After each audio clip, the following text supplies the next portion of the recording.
John gone. Let's move the logo to the bottom right of our screen. That looks alright. That looks better. That looks good.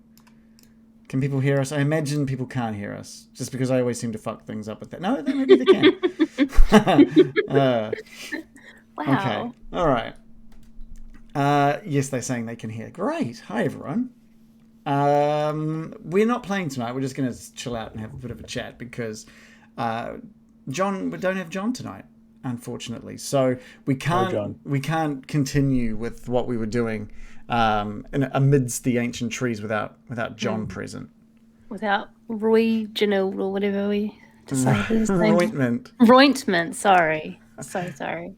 That's just what I call him. I think someone else calls him Royginald, which I quite like. I like that one as well. So we're kind of just going to, first of all, hello everyone. Hi. Thank you for joining us, even though you know that we're not actually playing tonight. Well, I assume you know. I put it up in the Discord. It's out on it's out on the Twitter. If you got an email saying we've gone live, it's in there as well. So you're doing something better than playing. We're talking shit. I mean, that way is good. Better. Someone's already saying I need the dilettante audio. I think. Look, Shannon, you're shaking your head. You're shaking your head, but people fucking loved me for some reason. Just randomly using the dilettante audio as a little soundbite throughout this thing. Maybe we could just do that. All of our thing can be through Google Speak or whatever, translate. We need someone who has just got like a soundboard that they can do things while we play, and it goes out to everyone. Yeah.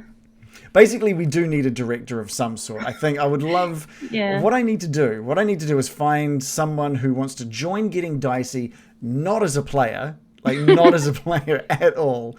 But they just do all of the streaming out. They do all of the changing. They can bring up player cards. They can, like, the little character images of you guys while we're playing. They can change to full screen, set up, like, a whole bunch of different overlays and sets. And just have someone who's watching. Well, Just kidding. What? I missed that. What did you say? He said DMing. No, but that'd be good. Like a producer, just having someone to do technical sides. Yeah, just do all that technical thing, and you don't get paid, just like the rest of us. Yeah, because it is tricky. Like especially DMing, you got to think about so much stuff, and you got to deal with all the buttons. Yeah, like I really wish I could do more. I would love to do more, but as soon as I start focusing on that. I stop paying attention and I'm like, oh, wait, what did you guys say? Attention on two things. Someone's saying something to me. I will just zone out and go, this isn't working. Yeah. But that would be cool. That'd be something to aim for in the future. I think that'd be great. But I don't know. I mean, we literally can't pay anyone to do it. So if you like working for free and like, we'll thank you by name. Exposure. Wow, that's a great pitch. And we'd prefer it if you could join our Patreon as well. Just to you can pay us. You pay us. You pay us to do it. The opportunity is there. So many people will be excited. Yeah. And it looks like during the week someone followed us. Big Cat 99 gave us a follow during the week as well. Thank you so much, Big Cat. Yeah, I don't think you're watching right now, but maybe you'll watch this and be like, oh wait, users Big Cat is like online right now. Big Cat, hi and welcome. Thank you for following us during the week. Hello. Disappointing though, we're not playing. Today we're just chatting. Stop emphasizing that this isn't bad because it's great. No, it is going to be good. It is always. The banter's always good. I feel like otherwise we would be napping. And I was almost ready to put my hand up for that as an idea as well. Just like, let's just go to sleep. This is good money in streaming yourself sleeping, apparently. Right. So some girl on Twitch does that. She just like has a camera that while she sleeps, which I find a little disturbing, but okay. In a hot tub. What did we hear the latest meta was, Joe? Didn't we hear something that the latest meta was something really fucking bizarre for Twitch? Was it ASMR of some sort? No, there was something else that we beyond heard. That, right? There was something I heard. Yoga pants. There was something I heard yesterday. I think it was yesterday, where they were saying the new meta is. You know what? I'm going to have a quick look and just type in the new meta on Twitter. No, we're like 12 months too late to that one. It was something with girls doing stuff that pushes the boundaries. Oh, there's the ear lick. Who would have guessed? There's that ear lick one, but I thought there was something else. Yeah, that was... ear licking ASMR. I remember you saying wearing that was TikTok. one. I swear I heard something like the other day. Like yesterday, there was just something that took me like by. I may have dreamt it. Look, to be honest, close to news. I may have just totally dreamt it. It's fine. It's definitely like nothing's coming up other than this ear licking ASMR. Yoga ASMR. Did we miss that one as well? No, it's the same thing. They're wearing TikTok pants. Oh, okay. TikTok tights. Which accentuate the buttocks. yeah. Isn't that just any tights? No, they got like frills, or they got like a texture, I'm Googling so it. you can TikTok see tights. TikTok. Yeah, so you can see like I guess it's almost like a 3D map. I guess if you put like polygons on top of it, you can see the shape of things. Right. Oh yeah, I'm seeing some results that look very. Yeah, they do. They do look very cheeky. Very cheeky. Very cheeky. Let's have a look. I'm just trying to I'm just bringing up like my Google All results. the bums in them are so fat. I guess that's the bum meta. My favorite is esportstalk.com saying, "What is the Twitch ASMR meta, and is it a problem?" Is it a problem? Okay. The problem they'd like to have. I'm gonna get so many ads for these now. Why? Yeah. What are you looking at, Joe? What did you Google? I googled TikTok tights. Just TikTok tights. Yeah. I thought we were going to talking see some about thick booties. I thought we were looking at like Twitch, or is it TikTok or Twitch tights? You wear TikTok tights on Twitch. Yeah. Keep up. Oh my god. Okay. All right. Damn, what the hell? They look some of them look ridiculous. So juicy. Redonkulous. Like they just sit like they look like they're sitting way too high. Like just push the. It looks like it's pushed the butt like sitting way too high. It looks like they've pushed the butt like halfway up their back. That's the look the kids love. I like the crack starts up in the small of the back. Yeah. Definitely. It's actually called a cleft. Really? Isn't that like the cleft? It's not a butt crack. You got a little cleft in the chin as well, right? Mm-hmm. So the actual medical term for the butt crack is the butt cleft. Well, not butt cleft. Butt cleft. To use the medical term. That's the medical. I thought if butt was medical language. Anal cleft.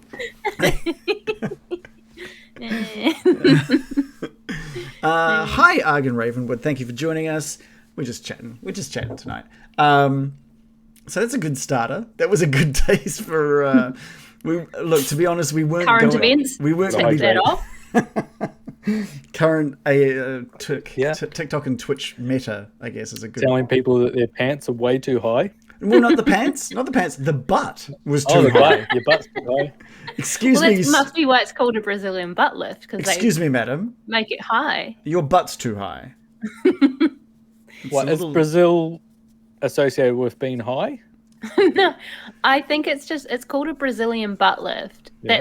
That's the new trendy surgery, and I think the trend originated in Brazil. Oh, okay. To push the butt up your back. A hairless butt lift.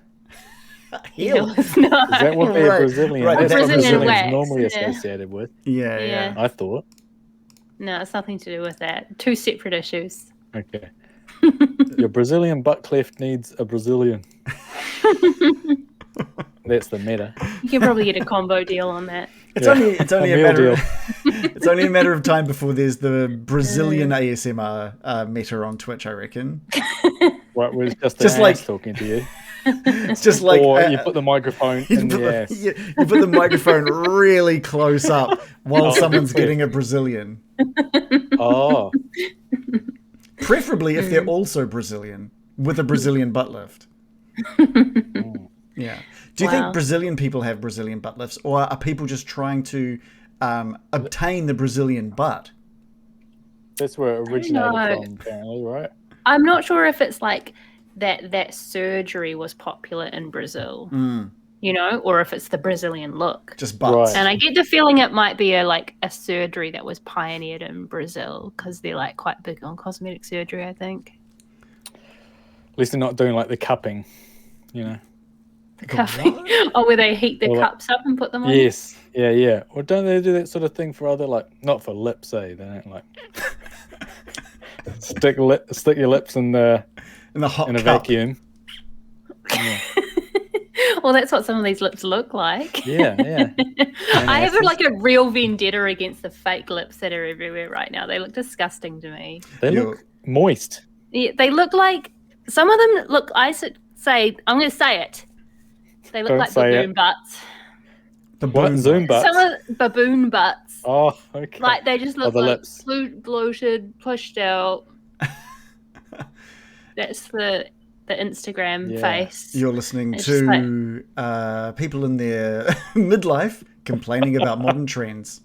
Welcome. I just think a woman can leave their faces alone, look beautiful without filling them full of weird, pillowy fillers that make them look fake and weird. I'm amazed. It's very uncanny, and I won't have it. I'm amazed when it's the guys doing it. That's the part that is interesting. Because it's so rare. I feel like that's way more rare. Yeah, so when a guy does it, rare. it's just like, Is damn. it You think it's common? I don't know if anything's rare thanks to the internet. Yeah. We're just confronted with things constantly. Like, yeah. I guess that's normal. See, this brings me onto another point, because you mentioned how tabaxis are kind of like the most furry thing for D&D classes, right? I said no such thing. Reagan, and like, no such thing. I thought being a furry would be like this rare thing, but I swear to God, it's everywhere. Is it? I think it's everywhere. Yeah. You mean being a furry? Maybe not being it, but like the fact that I know someone who has created furry porn. No, furry porn for furry people. Like, yeah, it's only like it's only one level of separation there for me personally, and that's weird. Or because you bought it. Because it was for me. You're the customer. It cost me a lot. I'm not going to kink shame you. No, thank you. My costume, my little fursona is tucked away just back there under the bed. What would you did like a little cat paw when you did that? Mine is a cat. Mario as a cat. My fursona is Cat Mario. Mario's been doing it since the early 90s. Cat Mario was the gateway drug. We had Tanuki suit in the 90s, didn't we? Like, you know what? Mario 3. Do you think if I googled Tanuki furry, there'd be like a big bald Tanuki like fursona? Do you think that would be a thing? Don't do it. Don't do it, because Tanuki's famous for having massive balls. Massive Tanuki fursona. There is. Okay, well. Okay. Wow, what a surprise! Never have expected that. Well, this is a great segue to our turn off safe search. To our other OnlyFans. Okay, look. There's a surprising lack of enormous testicles. You sound so disappointed. You're looking in the wrong place. I don't think I've got you need to discover like their websites, or Yeah, Tanuki.net. There's a lot of female Tanuki, which obviously explains the lack of large testicles. Okay. Yeah. Okay. All right. How do I sign on to this? Where am I? What's happening? Random Origin says, turn off safe search, click videos. Not happening. That's not going to happen. It's a trap. Okay, I didn't share that. Well, I reckon we should talk about the chases. I think that would be a really good starting point. What do you guys think? Oh, can you draw? Drawing. The chasers, like What are you drawing? He's drawing a Tanuki fursona. How do you do that? I think he's set it's up just drawing itself. Yay. Okay. What's the chasers? Like the chase rules for D&D and Call of Cthulhu and stuff like that. Oh, yep. Yeah. I can't Let's believe do we've it. never used the chase rules once Well, for D&D. I was going to. I was trying to find a means to bring it in, and then I was just like, I don't know. Should we? I'll get the book. I don't know if I've even heard of them. yeah. I don't think it's very like common. Chase rules. The cock ones are great. Step 1: choose the right soundtrack. That's a good point. And my thought was Australian political satire. Chasers, right? Okay. I was thinking of what's that game show with the chaser? Yeah. What's that called? Lap Kiwi. Yes, tonight is just a chatting session. Sorry, it should say that underneath the bottom. It hopefully does. I hope so. But it is. We're down John tonight, so we figured we'd do this. What are you doing? How are you drawing this, Shannon? How have you set this up? Yes. Is this? Do you know this is happening? Are you aware? Yeah. Is this your persona? Yes, I am aware that this is happening. Okay, good. And how do I get this for myself? Plug in an iPad and just draw on it. That's okay, cool. Nice.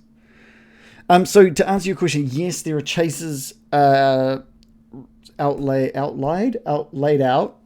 They're in the book in page 252 of the Dungeon Master's Guide. Faster. Here's like a gem of information for you. Faster creatures always catch up to slower ones. Oh. Always. Yeah. They've thought this through. Wait. While creatures with the same speed never close the distance between each other. Oh. Was there no way to get around that? No, there is. So basically, how I don't know. There is. Basically, everyone's turn ends with the possibility of a complication occurring, which can slow down or help the person behind them. How deep do we want to get into this? Deep enough. I've heard people say that the chase rules in D&D aren't very good, so I don't know if that's true or not. I don't think they're too bad, but I think they're designed for just really quick moments. I think it's kind of like, I spot a guy, he runs, and now we're chasing, and you either catch up to him relatively quickly or you lose him, and that's it. I think they're made. Yeah. I feel like I read about it ages ago, and I think someone, and this may be wrong, but I think someone said like can become really tedious if one player falls behind and everyone's like, we gotta go and save them, and then you end up ping-ponging back and forth because you're kind of stuck in because no one wants to leave someone behind in a chase and just keep running as they die. It depends what the chase I think is. that if you do that, it could lead if you're to being chased. If you're like in a party and one of your party members falls behind, I think it could be quite annoying. Are you talking about if you were chasing someone as a party or you're being chased as a party? Let's say the party is being chased by a powerful enemy and one of your party members stumbles and falls behind, and if you go back and try and save them, the whole thing becomes like a complicated ping pong thing where you get stuck in the chase or something. I don't know. I think that's what someone said. I guess if someone lags behind, then you just as a team, you either let them just be killed or you stop as a party and fight whatever's chasing you, right? Yeah. So you've exhausted that attempt. If you're trying to get away, if you go and grab them and try to get away again, and then someone lags behind again, and you're crap, and then you run back and try and get away again. I don't know. Where it comes down to how good of a DM you have, really. So if they if they try and go back and then pick up the person who was lagging behind and tries to take chase again, I'd just be like, yeah, the guy catches up to you. Really? Well, I don't. It would suck though. You'd be like, no, you fell over once. You were dead now. No, I didn't say dead, but it's just it's up. Like you said, you've got to avoid that ping-ponging. And I think you avoid that by saying your attempt at chasing failed. And now you've got to think of something else. Yeah, but if you're running away from a dragon, I guess. So you can I don't know. dash Let's read the instructions before we Dash. theorize. So you need how a they number work. of times equal to 3 plus your Constitution modifier, and you can keep dashing as long as you keep making a DC 10 Constitution check at the end of its turn, or you gain a level of exhaustion. And then if you get 5 levels of exhaustion, your speed becomes 0, and you lose the chase, or you drop out of the chase. drop out of it. So that's quite a lot of rolling to determine what happens. If you have to roll quite a few times for each person. We'll start at the start, right? So when a chase begins, any participants not already in initiative order must roll initiative. So they're assuming, I guess, this happens during initiative, but if not, you roll for initiative. When a chase begins, determine the starting distance between the quarry and the pursuers. Track the distance between them. That's going to be the shittiest part, is like just keeping a little note. And designate the pursuer closest to the quarry as the lead. The lead pursuer might change from round to round. And then that says you're motivated to use the dash action every round, either to obviously catch up to who you're chasing or to get further distance away from who you're chasing. So yeah, dashing. What is dashing? Oh, that just means you can double your speed, right? That's just, I assume it's the same as taking the dash action. I guess so. In combat. Yeah. I could see this becoming quite complicated if you didn't have it all planned out. Well, currently it just seems like you're doing a normal map thing. Yeah. Like you normally play, except you can get extra dash. You get those 3 dashes plus your con mod, and then you start getting exhaustion. Yeah. And then like you can still do spells and attacks on your turn. But you can't take opportunity attacks. You're strongly motivated to use the dash action every round, it says. Yeah, and that makes sense. Because you either want to catch up or get the hell out of there. Yeah. And it ends when one side or the other stops, when the quarry escapes or when the pursuers are close enough for the quarry to catch it. I guess the question is, does it state how someone manages to escape? Like what if you, like, as players, you literally never give up? You're just like, I'm just going to keep running. I know I can't see them, but I know which direction they went. I don't know. Or as a DM, you're just like, no, we're going to stop this. They're like, no, we can get them. We can. So they're just going the wrong way. When do you use the Constitution thing? You use it every turn. So when you on the initiative, right, it becomes your turn, and you can use your movement, but you're encouraged to use dash instead, and you can use dash a number of times equal to 3 plus your Constitution modifier. Okay. Each additional dash action it takes during the chase requires, so you can, if you end up doing more than that, you've got to roll a DC 10 Constitution, and if you pass, so you that, are going to run out. Eventually, you'll run out of juice. Yeah. But it could go on for quite a long time by the sound of it. Well, the other thing is, and this is the part that I kind of like, and obviously it depends on where you're doing it, or how complex you want to make it. But I believe it's each participant in the chase rolls a d20 at the end of its turn, and then you've got an urban chase complications or a wilderness chase complications table. So I might be being chased, and I'll move my distance, and I'll lob a spell behind me or something like that, and then I roll a d20 when my turn's up. And let's say it's in a city, and I've rolled a 5. It says the ground beneath your feet is slippery with rain, spilled oil, or some other liquid. Make a DC 10 dexterity saving throw. On a failed save, you fall prone. So you can make complications to it as well to make it a little bit harder. It does sound it could be quite fun. And you can spend inspiration to negate it, to negate one of those complications. And it sounds like it could be fun. Yeah, I think it could be. But it probably also depends on what kind of party you have. Oh, okay, interesting. The complication affects the next chase participant. So I roll it, and it affects the next person up. So it starts their turn with them slipping or spending inspiration point to stop it. which is I think that could be a lot of fun. And that's really all there is. It says you can design your own chase tables if you don't like the two that are in here. I'm sure there's plenty online. Also, it says ending the chase. If neither side gives up the chase, the quarry makes a dexterity stealth check at the end of each round.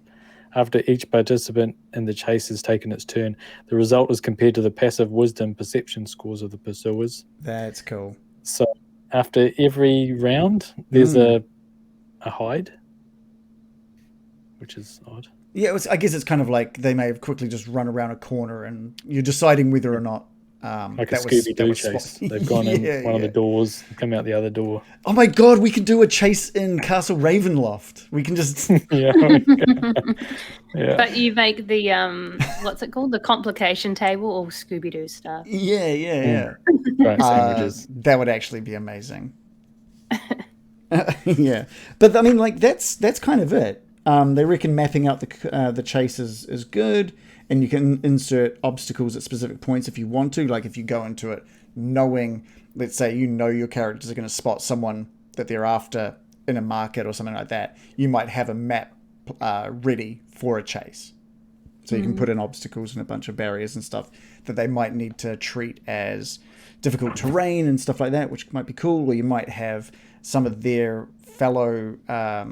thieves or rogues or something like lined up trying to stop you as you zip past. They might want to like sock in the face as you run past them. It says roll reversal. During a chase, it's possible for the pursuers to become the quarry. For example, characters chasing a thief through a marketplace might draw unwanted attention from other members of the Thieves Guild. As they pursue the fleeing thief, they must also evade the thieves pursuing them. So it's like a thief sandwich. That's kind of cool. Scooby-Doo. Yeah. But that's like it. That is all the rules for chases. So it's not. I don't feel like it's that. That mapping the chase is quite similar to the Cthulhu one part. Oh, really? Yeah, where you map out the obstacles, insert obstacles at specific points. Because the Call of Cthulhu one is a chapter. Like that is a whole last chapter. This is like. It can get more complicated, but this is like a page and maybe 2 pages in the D&D book. Yeah. Before going on to, the other thing I noticed actually that I've actually tabbed this in my book for one point is that there's long-term madness and indefinite madness in D&D as well, and short-term madness. Oh. And I don't think that's something that we've delved too much into. Going mad. Well, I can't say much about that. You guys have seen a little bit of it, but I'm not going to explain where, when, or how. But it has been in Curse of Strahd. Mad Mary? strangely, no. To be honest, maybe she does have long-term madness now that I think about it. But yeah. But yeah, that's really interesting. I didn't realize. But yeah, I don't think the chase is that complex. I think it could be pretty fun, actually. It has potential. It also, I think, because I think it has potential to go either way. That might be why it's not used much. I could imagine a poor DM thinking oh, I've got this really cool chase sequence cooked up. It's going to be just like the movies, and then just it's not going to work like you think it does. Yeah. The characters aren't going to do what you want them to do.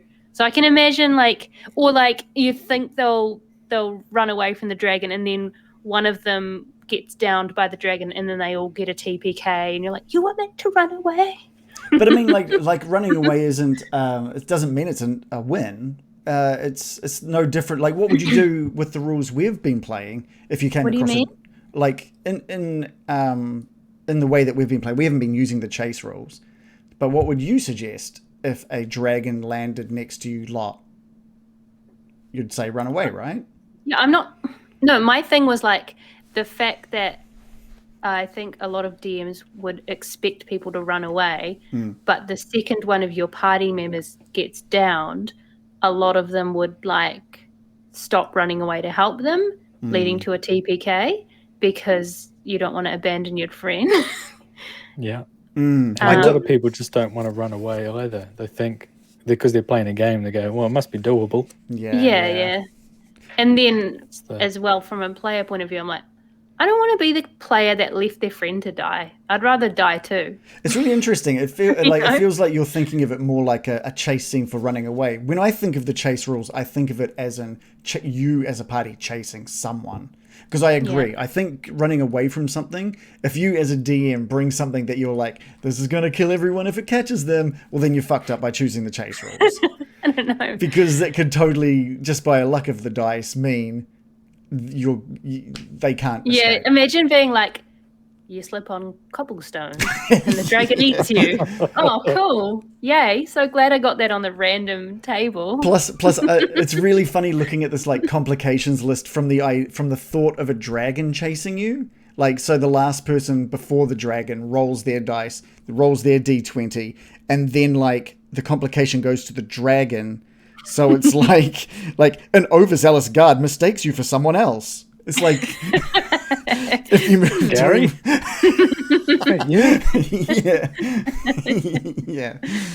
Yeah. So I think that's pretty cool. I like the idea of that. That could actually be pretty funny. That'd be pretty comical. Yeah. And someone was mentioning, Carlzone mentioned the lingering injury table is fun as well. Now the lingering injury one was one that I pitched at one point for Curse of Strahd, and I got soundly slapped down for suggesting it. No, you didn't get slapped down. I feel that I got slapped down by it because everyone was like, "What?" So you got slapped down. It's like, no, we're not slapping you down. It's like, it sounds like you took it personally, whereas no, not at all. Think that sounded like a good idea. Yeah. Okay, maybe I'll say that the book got soundly slapped down. Like the concept got slapped down by the players who were like, I don't want to be missing an arm and a leg and an eye by the second session if possible. What was it? The lingering, and I want to bring it back. I want to see if I can find that again because that was. It would be okay if it was like a one shot. Yeah. But the amount, it sounded like it would happen inevitably. You would be losing limbs.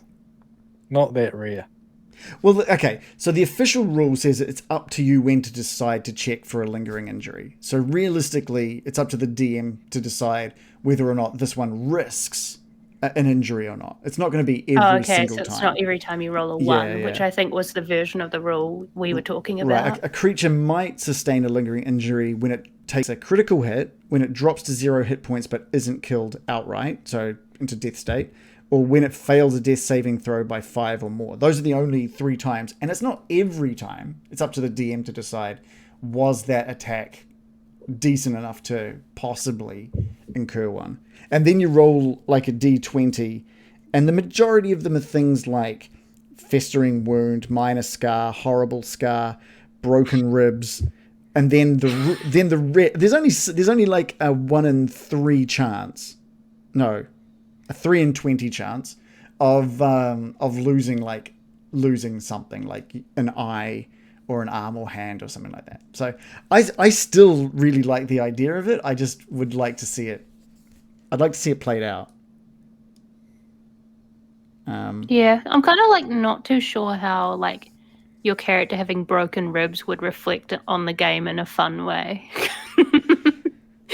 Well, I don't think... Ow, my ribs! I can't cast a spell. Ow, my ribs. So basically, you roll a dice. You roll a dice to see if you pass the Constitution throw. So you break a rib, and if you fail that, then you lose. You die. No.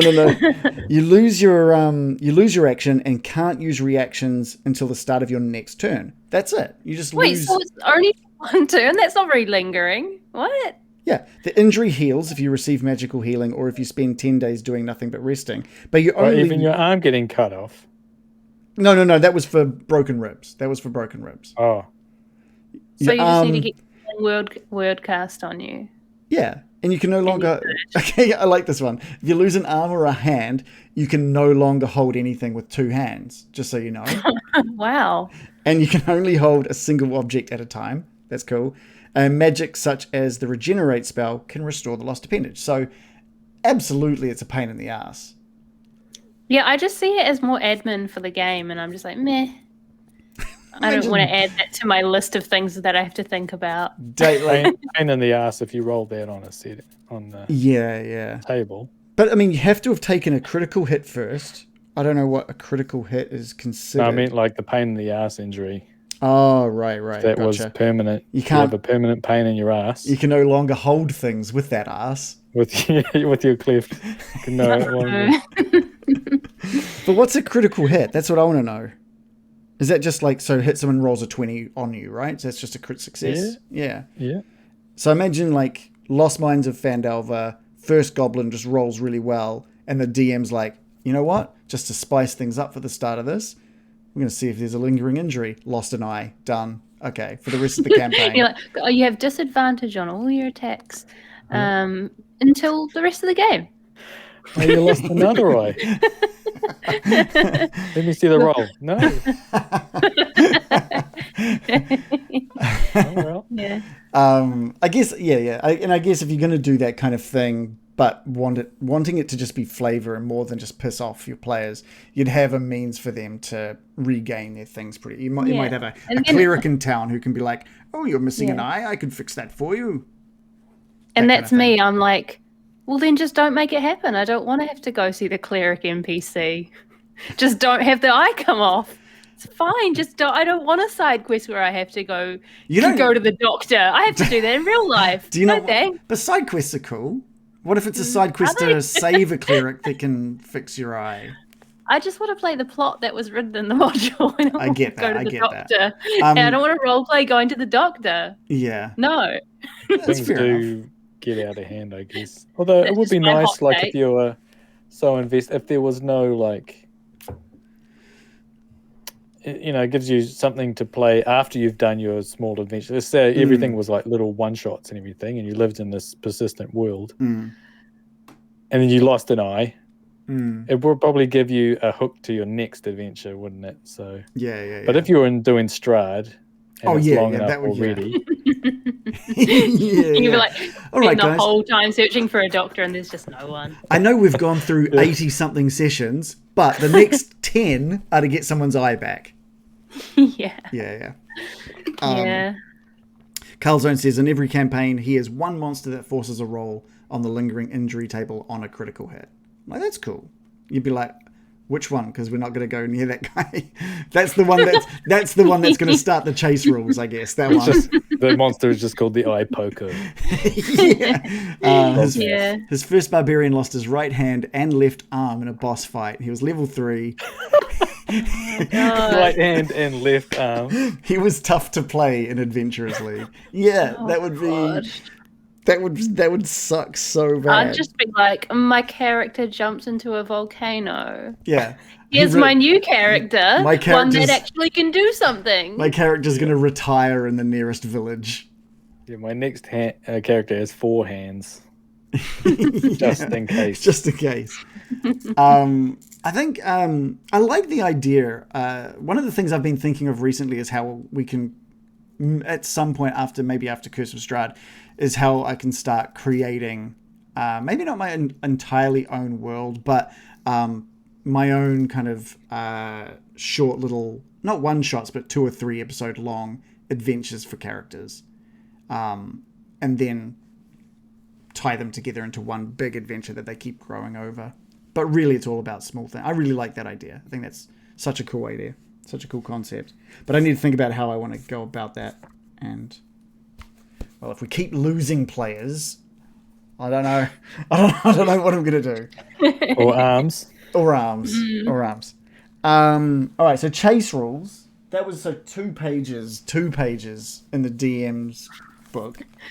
And in Call of Cthulhu, it's an entire, like, how many pages is this? It's like 20 pages.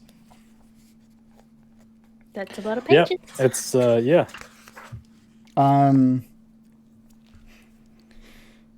Okay, oh, man.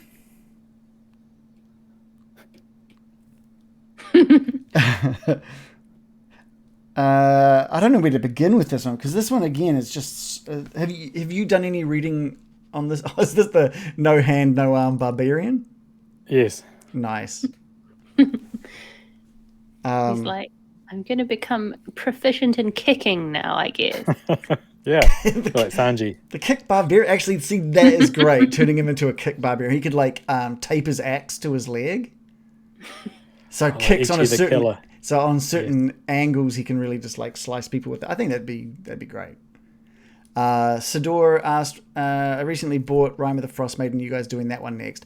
I do have Rime of the Frost Maiden. I was planning on doing that next, but I believe it's even bigger than Curse of Strahd. So why would they go and do that? Yeah, I think it's bigger than Curse of. I think it's the biggest one they've done. So I have it, and it's cool, man. It's cool. I've read over a bit of it, and just when I read over Curse of Strahd, I was just like, God, I can see how this is just going to be so good. Rime of the Frost Maiden, exactly the same. It's just so well put together, especially just how the books. I feel like Wizard of the Coast is really perfecting how they write modules. It's really nicely written, and all the information you need is right there. Okay, I'll read a little bit about this Call of Cthulhu chase set. It says, a chase is more than a simple test of speed. A good chase is made up of a string of dramatic locations that challenge the characters as they race through them. So what have you read so far on the chase rules? I have read the rules. Yeah. Joe, you've gone through a decent chunk of this book as well, right? I don't think I even tried to learn the chase rules. I just tried to get a grasp on the basics, which I barely managed. Okay. Yeah, I mean, it's complicated. I'm just going to be honest. All right. But here's my understanding of if you're going to do the chase rules, really the basics of it, I think. You get everyone's speed. You figure out who's the fastest or whatever. So you set the slowest person to like 1 point. And anyone who's faster than that gets another point or whatever. So that simplifies it. Instead of going, oh, you've got a 22 and I've got a 24 or whatever, you just figure out how many points there are. Right. And then that means, because this one's definitely, it's all set on a map and there's a point. So the simplest chase would be like a straight line with like 4 dots on it. And in each dot you might put like, a short wall that you have to climb over, or let's say if it's a chase in a car, you're doing you're rolling for how good you are at automobile driving. So if you come up to a sharp corner or something, you roll on that and you have to get a success. Otherwise you're slowed down or maybe you crash. So that slows you down, and then the other people can catch up. It's basically like a little board game of pegs, and they will close in. They say like if the person that's leaving is 2 points or something higher in their speed, then just it's over. But I think that's a bit of a bummer, because you can say, well, maybe they would go badly if you do a few of those things. Yeah. They're chasing this guy. And I love that. What is that? Is he? Oh. As he runs off, he's great. I was first reading that up the other way. I thought it was his head at the bottom. Like, he's really weird. I like the idea of the visuals of pegs, right? Pegs on a little board. That kind of, like, I get that. That's cool. It's a good way to visualize it. And if they get a certain distance away from the peg closest, I guess that means they're out, they're gone, or they've managed to escape. Mm-hmm. That's kind of cool. There is like an example. Oh my god, even that's like fucking 2 pages, just the example. I like the picture. Look at that. Yeah, that's cool. Speed. Yeah, you do your speed roll. So, and then you compare speeds. Then there's too many pages. You're like a lot of them, like if you really want to get into it. But the basics of it is just that thing. You have your locations, so that's how the dots along the line. Then you have, so just in Cthulhu, everyone with the person with the highest dex goes first. All right. Okay, this is really good. Summary: 5 steps to setting up a chase. Place the pursuer.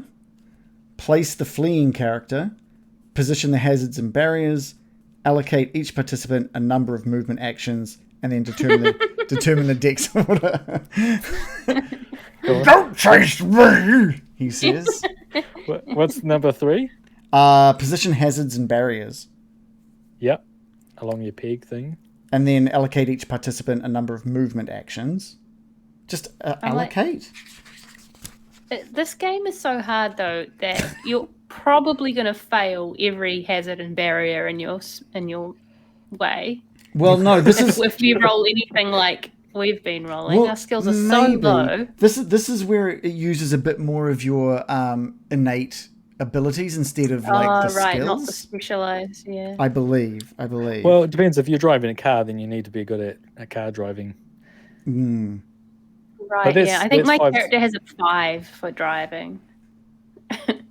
Right. Okay, I'm going to go, let's... a 5% chance of succeeding at driving a car. Then part 5 is optional rules. So I think that's when it gets interesting, is choosing a route. So instead of having a straight line, you can have different routes branching off of it.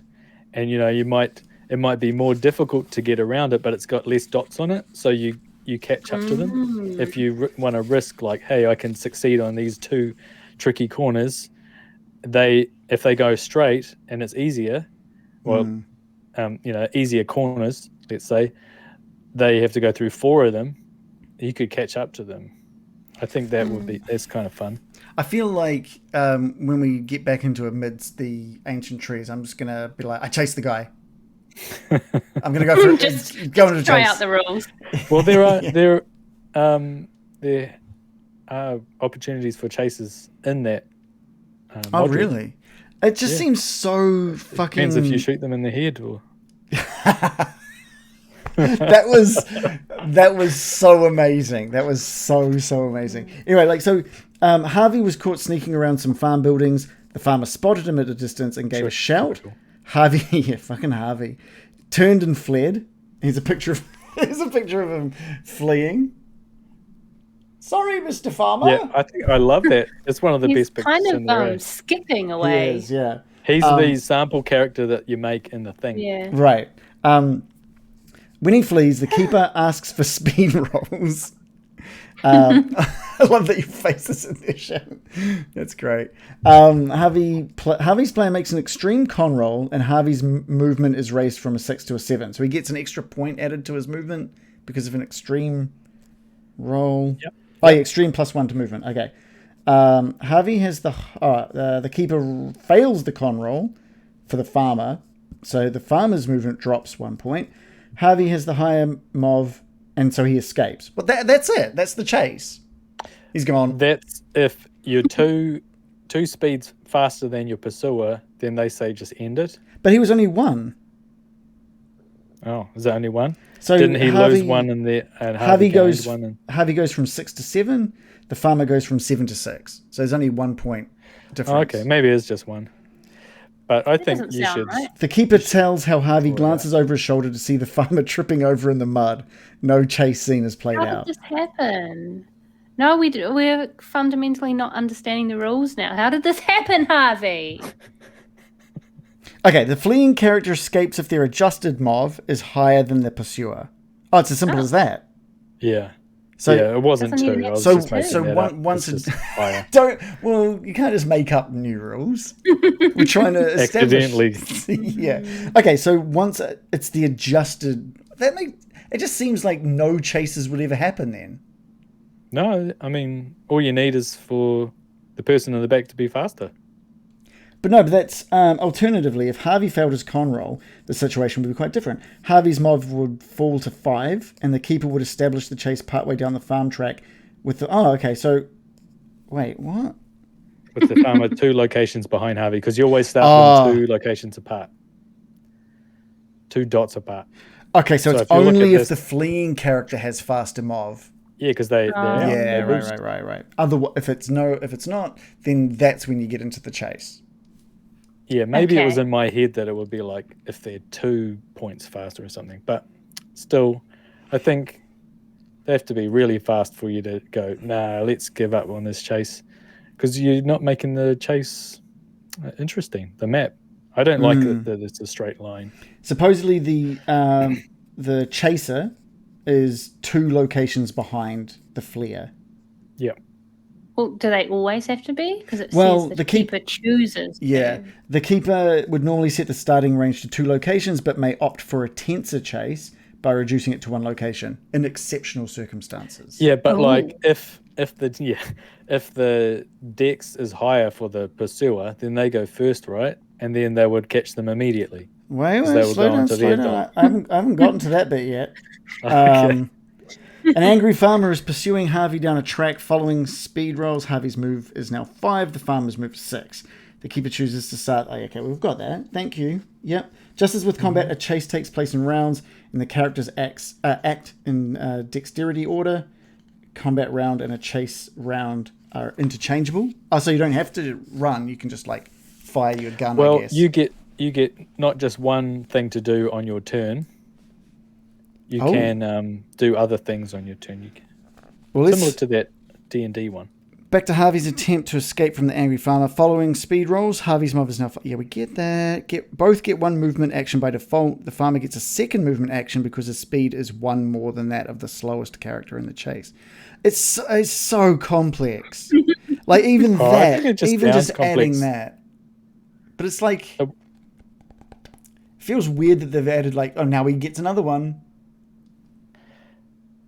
Yeah, there's a bit of that in Call of Cthulhu. Like, yeah. Oh, they do make it very complicated. And the way they write it out also sometimes makes it more complicated. Look, I guess it makes sense. Thing, right? So look at the sentence when I was above. talking about reducing it to 1. So let's say, who's the slow one in this? Harvey is the slow one, so he'll have 1 point. And then the farmer's... So we'll just set him to 1. Farmer is now on 1. He's the slowest. But the pursuer, he's got 6. So... He doesn't have a 1. He's got an extra. So he's got 2. What are you talking about?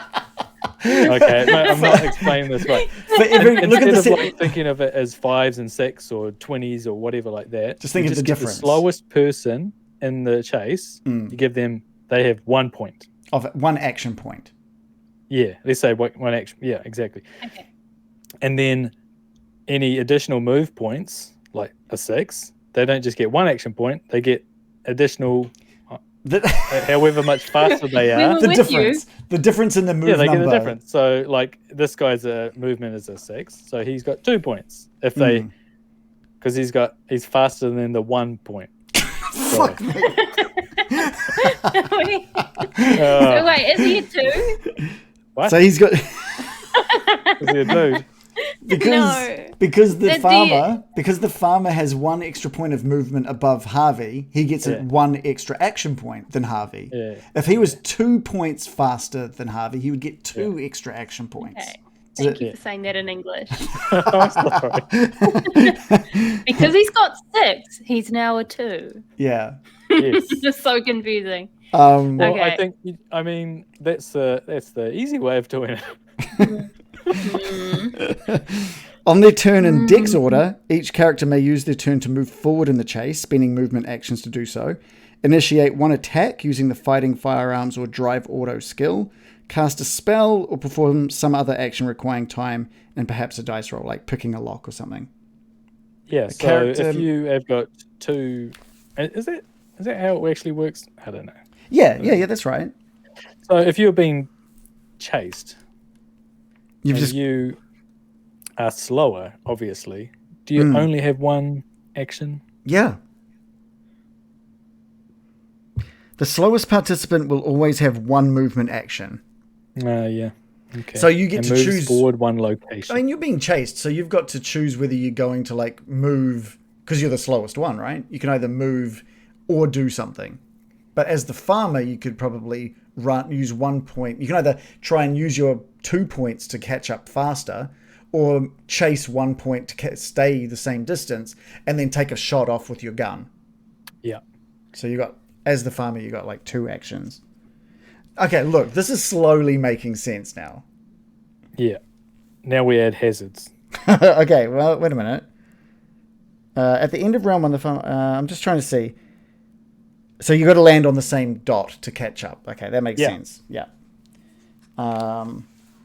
Interesting. Hazards add spice to a chase scene. Oh. The keeper is the final arbiter of what skill is acceptable to pass the hazard. So climb skill to get over fences and walls, or to climb down from a high window, etc., etc. Strength to wade through thick mud, dex to run along the top of a wall, all of that kind of stuff. You know what I just thought of? You could have a chase in a library, and it's not actually a physical chase, it's a speed reading chase. As the first one to get through these books and find the solution or the clue or something. You could have like dots, but they're each one is a book. What happens? So if the pursuer catches the fleer, they are the one that read the book fastest first. Yeah, or maybe you have a goal. I'd probably just let that one. I'd let that one just be a library roll contest between the two. Yeah, exactly. Each one will be like library roll. Right, library. Oh, I got success. I got this book. I'll find the next book. I go to the. I like it. The Dewey Decimals. Yeah, because otherwise, all these people with library use skills and everything, and a lot of people have them in Cthulhu, and they would suck at running away from a normal chase. Yeah. If you were had extra points, could you use one of your points to throw the book in the bin so they can't No, you read would it? never. Slap the book out of the other person's hand. Yeah. Or just muck up the order of the books a little bit in the, yeah. in the shelf. Yeah. All right, so that makes sense so far. So Harvey's turn. He charges towards the muddy patch, taking big strides. Certainly a reckless action. The keeper asks for a dex roll, which Harvey makes. Harvey moves on to the next location, having used his one movement action for the round. The farmer's two movement actions reaches the same rough, muddy hazard. However, the farmer's dex roll has failed and he slips and falls. Referring to Table 3, other forms of damage, the keeper chooses moderate injury, inflicting 2 points of damage just for falling in the mud. In addition, the farmer must pay this is 1... Cthulhu, baby. Fell in the mud. This You're is gonna die. So this is in addition, the farmer must pay 1 or 1d3 additional movement action. He has already used all of his movement actions for this round, so the delay will cost one of his 2 movement actions in the next round. Whoa, so if you slip over on your turn, you lose a turn next time. So if you use that first action point and you fail, and he's got 2, and you fail that dexterity check and face plant in the mud, you roll a d3, you might roll a 3, you lose your action point, your remaining action point for that round, and your next 2 action points for the next round. Jeez. So that's how you catch up to someone. They fuck up. Yeah. Which makes sense. That's kind of cool. Yeah. I don't hate this. I just want to. Otherwise, it'd be a really long chase. Potentially. My problem with this is it feels like it would come up. Is that Phoenix Wright? It looks like you're drawing Phoenix Wright. Objection. I'm just making it more attractive. Yeah. I feel like this would come up once a year of playing or something, and every time it comes up, you'd be back to the book, talking about how you don't understand it. I agree. But wait, there's more. Well, that sounds like Cthulhu in general. That is true. Then there's barriers, which I guess are just like hazards. Of course they're not. Don't be silly. No, they Why wouldn't would be. they be the same? All right, thing? well, let's go back to Harvey and Barriers our you farmer. might have to bash through or something, right? Yeah, and the hazard would be like a test of skill. But isn't that the same thing? If you got to bash, that's a test of skill as well, right? Yeah, I guess.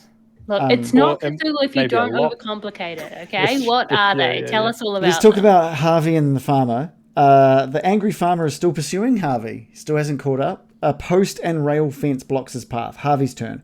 The fence looks old. Harvey charges forward, aiming to burst through it. Harvey inflicts 3 or 1d3 hit points of damage on the fence. The keeper decides the fence is weak and only had 5 hit points, and so is now down to 2. Oh, the keeper, sorry, not the farmer. The keeper decides. The farmer decides this is where it gets complicated. I built this. I know how strong it is. The rails crack but don't break. Harvey remains on the location on which he began the round. The farmer's turn. The farmer has a debt of 1 movement action due to slipping over in the mud. I was still talking about that mud, by the way. So has 1 movement action, is on the same location as Harvey. He spends his movement action to attack Harvey, but is unsuccessful. Oh, so you don't even like... So it's not... Once you get to the same peg hole... Yeah. It's not over. Like, now he's like trying to sure? attack. He's like, now, yeah. Look, it's even got a little picture there. So Harvey's trying to break the fence, and They're then on the farmer's same... flailing on him. They're on the same Why one. do they say don't worry about having a chase then if the person's faster? What? If they're faster? Why do they say if the pursuer is faster, don't bother pursuer. having a chase? The pursuer's always faster. No. Oh, you're. I mean, if the person leaving, The fleer. the fleer, If they're faster, then there's no chase. right? They just so get they out. Just left. They're just nice and quick. Yeah, but that means that there's no barriers. They're not slipping over any mud. It just seems weird. Like, Well, no, it's just, I guess it means that there are barriers and stuff, but even a fail means they're still just like too fast. They've got enough Too of a far. head But start. They've got the good. Yeah. They've got the good head start. Anyway, so Harvey and Farmer, they're on the same spot, and the farmer is unsexed at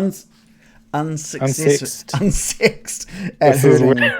That's actually the next part of the sex part of the chase. That's the chase. It's not. Trust me when I say it's not even the final part.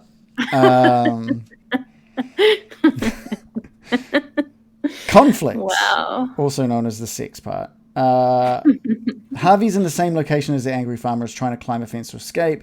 Harvey fails his climb roll. He's not even fighting back. Harvey, you pussy. Harvey fails his climb roll. The keeper does not inflict.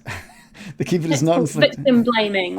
Harsh for Harvey can't. He couldn't break through the fence. He can't climb over Harvey it. Keitel. Instead, he decides the farmer's attack will suffice. What? What? Oh, the keeper. Farmer's attack. The keeper does not inflict the any keeper. negative outcome. Yeah, you keep thinking that Harvey's deciding things, and What's happening? Who's All doing right. what? The farmer lunges at Harvey. In response, Harvey attempts This a is fighting the sex maneuver to throw. This is the sex part. To throw the farmer over the fence. What? So the farmer lunges at Harvey, and Harvey attempts to throw the farmer over the fence, planning to run the other way afterwards. Both have build 0, and so Harvey does not take any additional penalty dice. The farmer rolls a failure, but Harvey rolls a regular and hurls the farmer clean over the fence. I just wanted to know why the chase wasn't over. I don't want to... Why didn't the chase end when he got to the same point? Now you've got to attack? Does it a chase to the death only? Yeah. What? Huh. Because what they've got here is he's like throwing him because you know when you attack someone in Call of Cthulhu you can roll self-defense basically, or an attack roll of your own, and whoever gets the best success wins. Mm-hmm. So he's succeeded and just threw the guy over the fence. He couldn't climb it and he couldn't bash through it, but he just picks up the farmer and just lobs him over the fence with ease. This picture's getting very sensual. Well, he is now face down in the dirt. No, I'm talking about the one that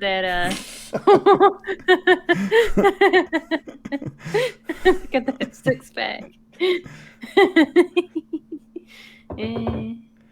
So Dor says, I Keep guess going, if you get caught, you don't just give up. You start to try to escape. Yeah, I guess. But that's literally where they've ended the example. Yeah, so what would happen if he failed to get away? Does it just like the farmer shoots him and then he starts another chase or something? Well, What? yeah, Farmer like slips over in mud. the book just goes on to completely different like examples now. Like that was where they wrapped up that example. Okay. Right.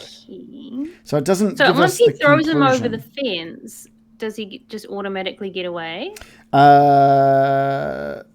A skill roll must then be made for the farmer as if encountering a hazard. The keeper chooses Dex as to decide if he's going to land on his feet or not. It's failed. The farmer suffers a minor injury, some damage, and D3 from his movement action because he's back in the mud again. The farmer's landed on his back and takes a few moments to get up. This is the end of the farmer's turn. He has used his 2 movement actions for the round, 1 to initiate the attack, 1 as part of the cost of the fighting maneuver used on him.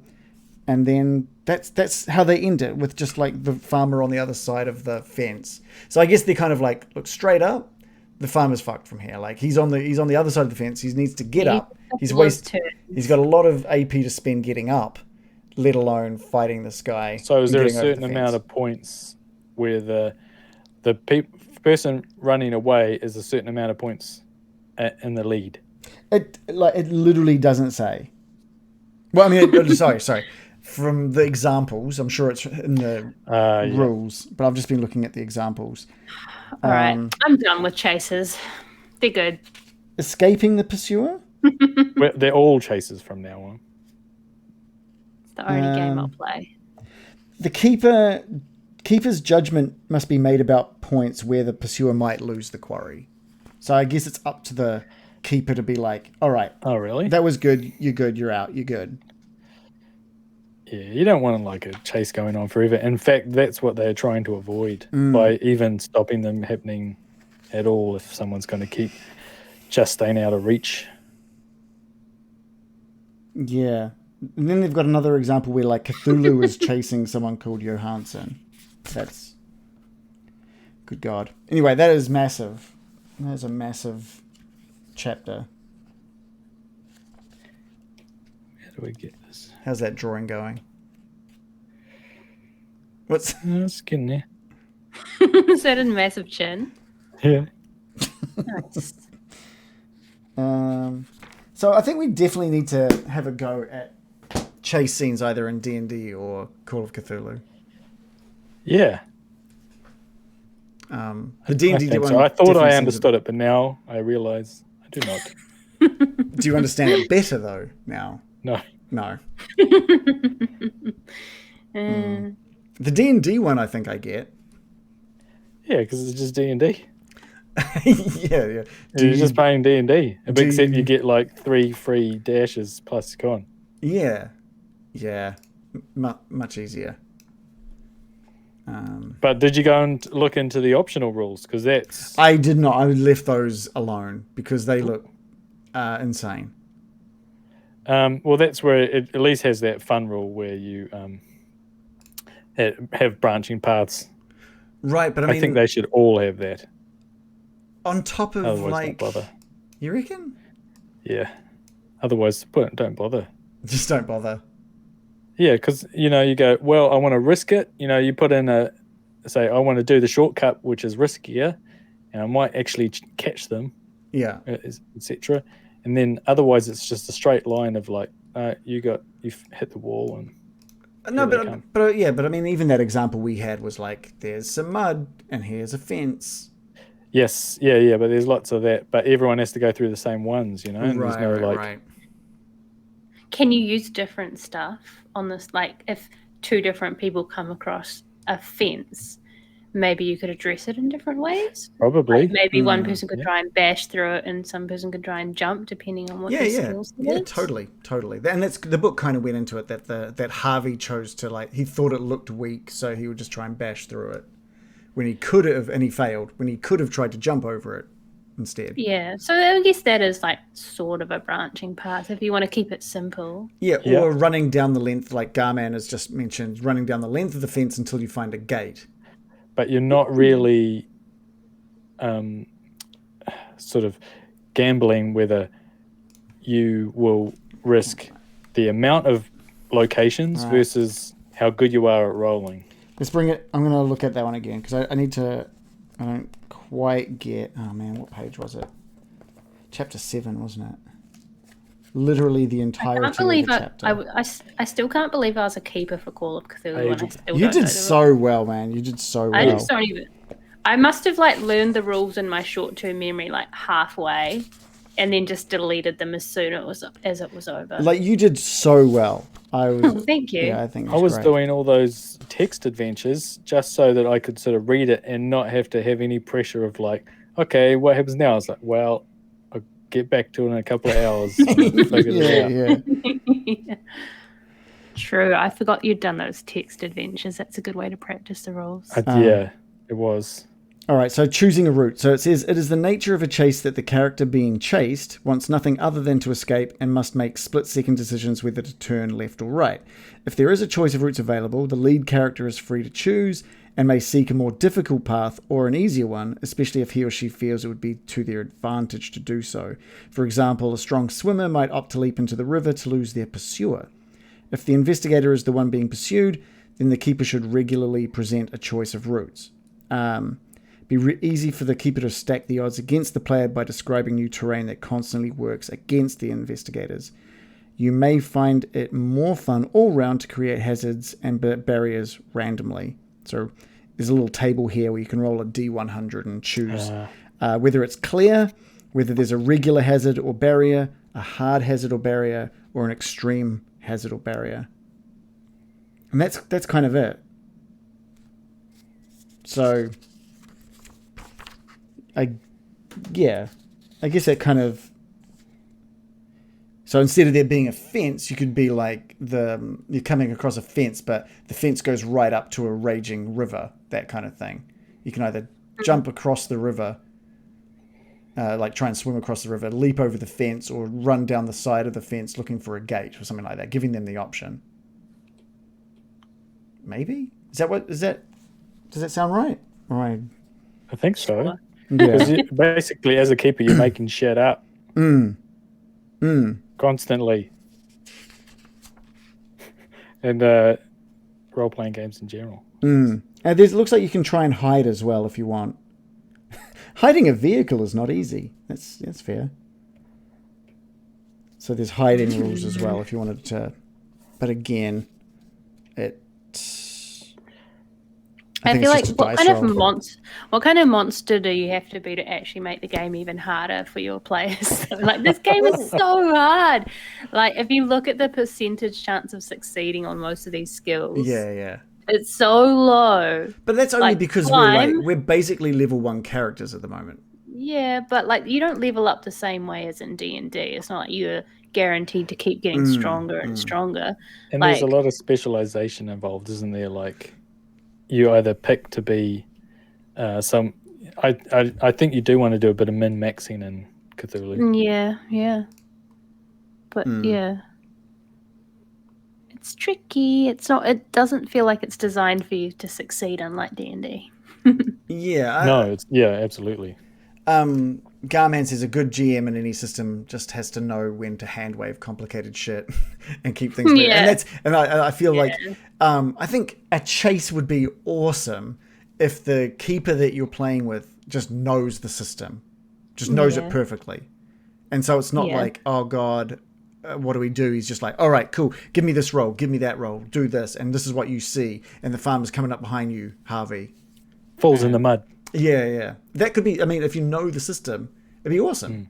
But it's we're still very, very early at but I think that's true. And I think Cthulhu in particular points out, that you are just making it up when you are a GM or a DM. As long as you are consistent and fair, and the players lose if they do roll badly, or if they make really poor decisions, then they won't feel cheated.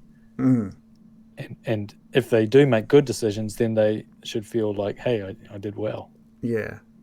And that's the point of it. Yeah. That's why, the game like Honey Heist works. Even though the rules are so simple. I was amazed we got anywhere in Honey Heist. Is that because of your plans, or? Because we planned like we were just all retarded. Excuse me for using... Actually, God, we're going to get cancelled now. Shit. We were playing like we didn't have a single brain cell between us. It was bizarre. Yeah, it was pretty funny. Yeah. It's fine. It worked out. Yeah, it worked out. What do you expect from bears? And that's Yeah. We did good. kind of the idea as well, isn't it? Yeah. Have we covered chases enough? Did we think we've? Oh, Yes. God, yes. Can you explain this image? What have you drawn here, Shannon? Just the stream of consciousness. I'm just going to make that full screen for everyone. This is Call of Cthulhu's Chases, Chapter 7 Chases, as you can see. You'll find this image as is in the book.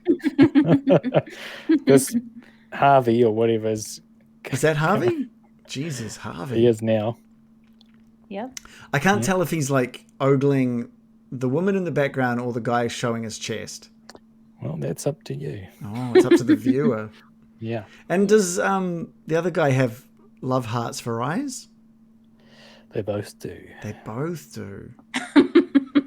Do they have a thing for each other? I hope they do. Well, And she's just like, scandalous. Oh, there's plot twist. Here's a plot twist. She loves what she's seeing. There we go. yeah. This is how we should do all of our D&D. It's like... Do you think there's a tabletop RPG where you're just rolling to bang? Like, you're just, like, different, like, trying to romance and straight up Mass Effect romancing the entire game? I think that's called being a bard in D&D. It's like, all right, roll initiative. We got to get this four-way. We're going to figure out who's on top in this four-way. I'm so sure there is. Come on. Yeah, that's Of course called there's a role-playing. system. Yeah, that's the original role-playing. Yeah, just role-play. Garman says, I feel like White Wolf has a bit of that. White Wolf. What is White Wolf? Well, never Nice heard of it. day for a white wolf. Is it White Wolf RPG? White Wolf Publishing. Okay, what do they make? World of Darkness? Is that them? World of Darkness. Chronicles of Darkness. World of Darkness, my old friend. Interesting. Well, Werewolf the not interested in Apocalypse. playing that one. Okay. Not a serious version anyway, that's for sure. No, thank you. Yeah, that's a no. That's a no from Joe. I do not want to roleplay that. Next. That's fair. At some point, Shannon, I want to see like Shannon's interpretation of Myrtle. Oh, artistically speaking. Yeah. Oh, Tilly. Is Tilly. Yeah. Yeah. Yeah. I feel like that'd be great. Wish I had more time to draw. It would be fun to do some stuff for the stream. Yeah. We should just have drawing streams. Just plug in the thing and... That'd be pretty cool. Yeah, let's do that. have a big neck. Yeah. She's being Dang. transformed. That's a strong neck. It works out the neck. Neck day. So the other thing, Joe, that you wanted to do that could be fun is we wanted to look at just ranking the classes, yeah? No, D&D Races. Oh, the races. Sorry, yeah, not classes. We can bring that up. Do we want to bring that up? I submit that we should come to an agreement based on several factors. Oh. How cool they look, Oh, yeah. how good they would be to play, and how necessary they are. Necessary. I just made those off the top of my head. Necessary they are. Have we written those down? I'm like, do we need it? Do we? No, I just Are we did playing that. Do We Need Them? From Do we our need- booking? do we Yeah, need do 'em? we need them? Okay, we Yeah, can start with that. Essentially. All the ones So that what are we the just, three factors?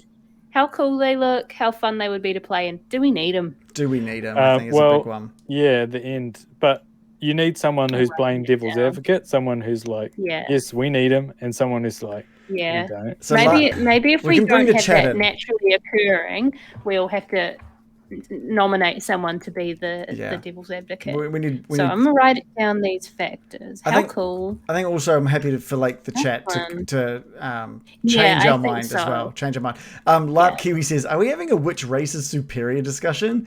We're gonna get this channel suspended." I also think they should call them species. Just sidestep the whole situation by calling them species. They need to change it to species. But before we jump into that, I do want to say a big thank you to all of the people that we have that are subscribed in our Patreons as well. Patrons? They should just call them Patreon. I don't know. It's weird. Patreon. They are, aren't they? They're called patrons. So we'll start with we're on Twitch right now, so we'll start with our subscribers. So thank you, Grim Reaper, Alosagiba, Random Origins, our amazing mod, Nuka Quinn, Coolios, Squished, Terrestrial Starfish, Carl Zone, and Garman Dude. Thank you guys so much for your subbing. We appreciate it. And most of you are here tonight anyway, which is great. Squished managed to just jump in at the end there. He said he might not have been able to make it, but he's here. Nice, just in time for the hot takes. Yeah. And next up is our patrons. Just big thank you to George Friend, QSD, Drop Shadow, Waffles, and our very own Joe has joined in that list. Yeah, that's right. I joined our own Patreon. For the snacks. $4 a munch tier, everyone. So, I want them snacks. It's $4. 20 fucking snacks. 20 fucking snacks. We're gearing up for the 20 fucking snacks special. But we've got 5 patrons. We need to get 20. We need to get 20 fucking patrons for our 20 fucking snacks. Mm-hmm. And then we'll have our snack special for sure. And I really, as soon as we start getting near that number, I need to start seeing if I can find out how we can get that very woman to say so. I don't know. Yes. Oh wait, sorry, no, we've got 6 actually. Sorry, Carl Zone joined in last week as well. So Carl Zone is one of the rare ones we have that has both a subscription on Twitch and is one of our patrons as well. Thank you for reminding me, Carl Zone. I'll just what I do is I put a little sticky little thing with your name on it on my monitor so that I can just see, even when I'm working throughout the day, I can look at my monitor and I can see my Twitch subscribers there. I can see my patrons over there, and I can just go, this is fantastic. You guys are fantastic. I look at your names daily. I look at your guys' good names. Vibes. I send you guys love every day. Every time I see these. Are we considering Tasha's variant rules for these races, or just the basic racial abilities? Oh, you mean right? I don't think we're gonna get dig deep into the crunchy When I think really just gonna most be. of them are. Yeah, I know. By the way, Squished just joined our Patreon as well. So he's number 2. He's also, like Carl Zone, a subscriber and a patron. That's awesome. You guys are so good. So we're on our way here. 1, 2, 3, 4, 5. We've got 7 patrons now. 7 patrons. Oh my gosh. We're almost halfway there. We're almost halfway there. Then we can get 20 fucking snacks. Yes. Let's make it happen. I need this to happen. Maybe I'll join in. Maybe I'll join in as well. Maybe you're patron yourself. Maybe I'll just do it as well. How many do we need? 20. We need 20. We need 13. We need 13 more. Whew. Get your friends onto this. What do you don't want to see us eating 20 fucking snacks? No, don't try and force your friends to join a Patreon they've never heard of. You won't be their friend for long.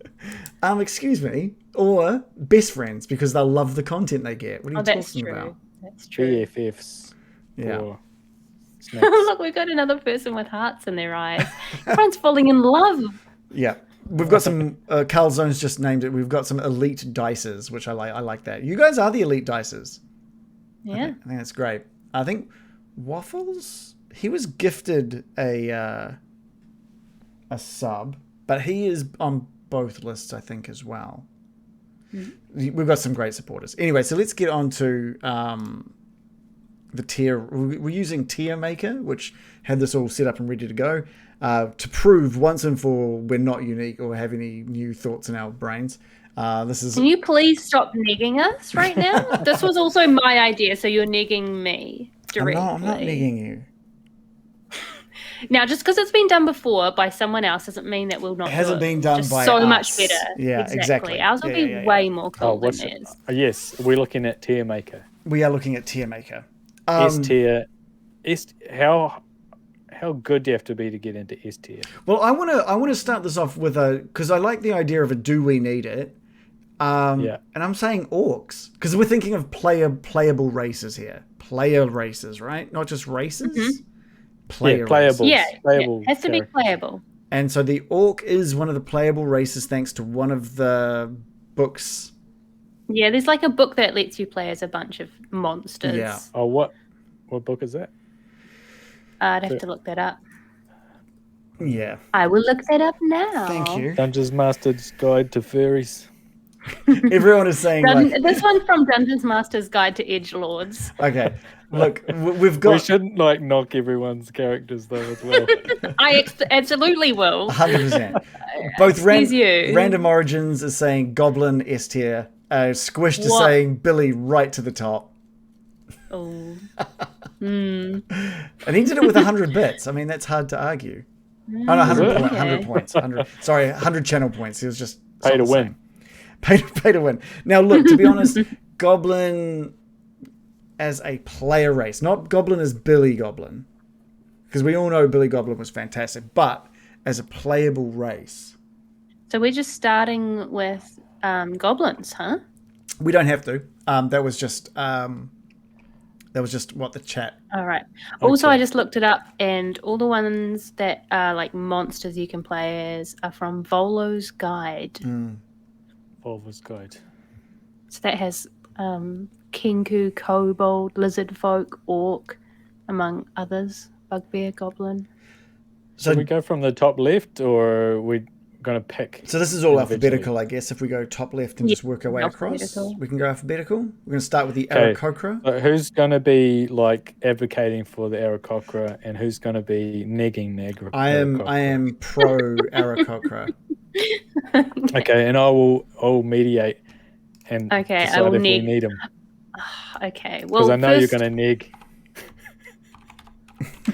Joe. Excuse me. I was ready to praise the Aarakocra. So, okay, sorry. Right. What are the things that we're judging them on? So, category 1, how cool do they look? Aarakocra, they're fucking great. Especially if you take into consideration the variety of birds out there that you could base one on. How am I supposed to neg such a magnificent beast? Come on, what kind of... Okay, here's a hot take. Why do they have arms and wings? That sucks. That sucks shit. Why do they have... Normal birds don't get arms and wings. Why do they get both? Are you saying they're not good because they're not normal birds? Yeah, they should just be birds. No. S tier, birds. Okay, I'm getting ready to neg again. It's like a little bit furry adjacent, so I'm feeling a little bit. What do you call it? I'll give you that. It's a little bit like, what do they call them? What furries? You're feeling a bit what? Their fursona. Yeah. You know you're gonna get a pervert who's like pushing their fursona into the game. The sexiest eagle. That's the only reason that they play. Yeah, because they're going to play their sexy eagle. They want to have their Sonic the Hedgehog original character. Yeah. Look, I think Aarakocra are probably one of the hottest species in D&D. Well, depends if it's a vulture. Do they have vulture ones? I'm sure you could you could just probably go look. There's a pigeon one as well if you wanted. Yeah. So I actually like them. I can't neg them that hard. I think they're kind of cool. Oh my god! So what was the cool point about them? The cool point is literally everything about them. Their looks, the fact that they can, they've got talons and arms and wings, so they can weapons. Hey, but hold on, that's also in the not cool. If you can see my list here, that's also not cool. What? Cool everything. Not cool too many limbs. That was brought up. But I'm saying why do they get arms and wings? OP. I reckon you're like the power gamer who thinks they can have it all. They're just I just fly over everyone and throw arrows because I have wings and arms. But doesn't wouldn't that You're make just them telling me. S-tier? You're just making me think how cool they are by talking about how Stop telling me to neg them and then telling me off for negging them. But you're just saying that they're too good. Yeah. No, I'm just like, they seem a little bit over the top, if I'm being critical. Okay, we can't do this with every race, by the way. This is going to take us 4 hours. Okay. I'm gonna. We can adjust these as we go as well. We don't have to. Yeah. We can move them around. But for me, this is like we're going straight to S tier with the. You cannot go into what the okay. Put it in S tier. That's stupid. No, I am mediating that down to at least a B tier because we didn't listen. Like, okay, imagine being a player that chooses an Aarakocra. Yeah. After a minute, they're going to be like, "Grr, grr," and then they'll give up and just talk like a human for the whole rest of the game. We all know it. I'd never do that. I would Most never players do that. will not commit. They'll just be like, "Oh yeah, my bird guy's really cool," and he's like, "Grr." And then after the first session, they'll never do anything bird-like again. Guarantee it. It's They can just fly. actually going to be a disappointment when you play with someone because they're not going to do it right. They're just going to be like a Could person. that be said about all these characters? yeah. That's a player problem, not a race problem. Okay. But it's a problem for the player that picks it because they'll be like, "Oh yeah, my bird guy's so cool," and then not do anything bird-like the whole game. That's a player problem, not a bird I don't problem. think you guys are good at saying why they're not. Here's the list, okay? You told me to nitpick and I did. Cool, everything, and can fly. Yeah. Not cool, too many limbs. They're not just birds. Okay, well, Shannon, what you have to do You've is misquoted me. You need what I want you to do. Whoever's So I've given the pros. Joe has told you how bad or being perfect is. You need to you need to take what we've said and you have to give it a ranking based on what you've heard now. Yeah, that's what I was. That was I'm the arbiter of the. Oh right. This time. I also have to. Maybe I can point out some things. They probably get bloated if they have too much bread. Well, you don't feed them bread. That's bad for them. Yeah, but all the other players. But if they do, they will eat it if they see it. Fuck you, they will. They love bread. What are you talking also, about? They just me, honestly. If I see bread, I'm gonna eat it. I know. And then they can't fly. They have like a cloaca, and they are shooting out shit. May I suggest that makes them only hotter? Okay. Hotter. Right. There's a point. That's a point Cool. for them. Cloaca. They can just get rid of all their waste at one go. No one's toilet It's business is. They'll take up far. Have you seen? We don't need to know. You would never have an Aarakocra like sitting in the toilet for like 10, 15 minutes. They'll just be in and out. If they'd even use it. True. They'll just go. I don't think another good thing is we they shouldn't can be spread bringing seeds. that in. Good for the environment. Bro. Yeah, good for the environment. Okay. Noisy in the morning. Calm. Oh yeah. Actually, here's the well, that's one main very con. specific ones would be. Noisy in the morning. I'd say the biggest con is they are annoying. Aarakocra.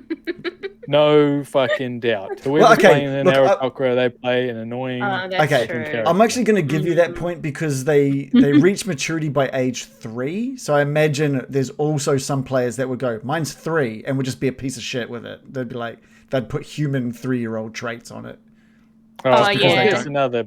Well, I just think that all Aarakocras have to be either arrogant or, like Falco Lombardi. Yeah. Aarakocra. Star Fox. Or Total Jerks. So I'm going to put them in B.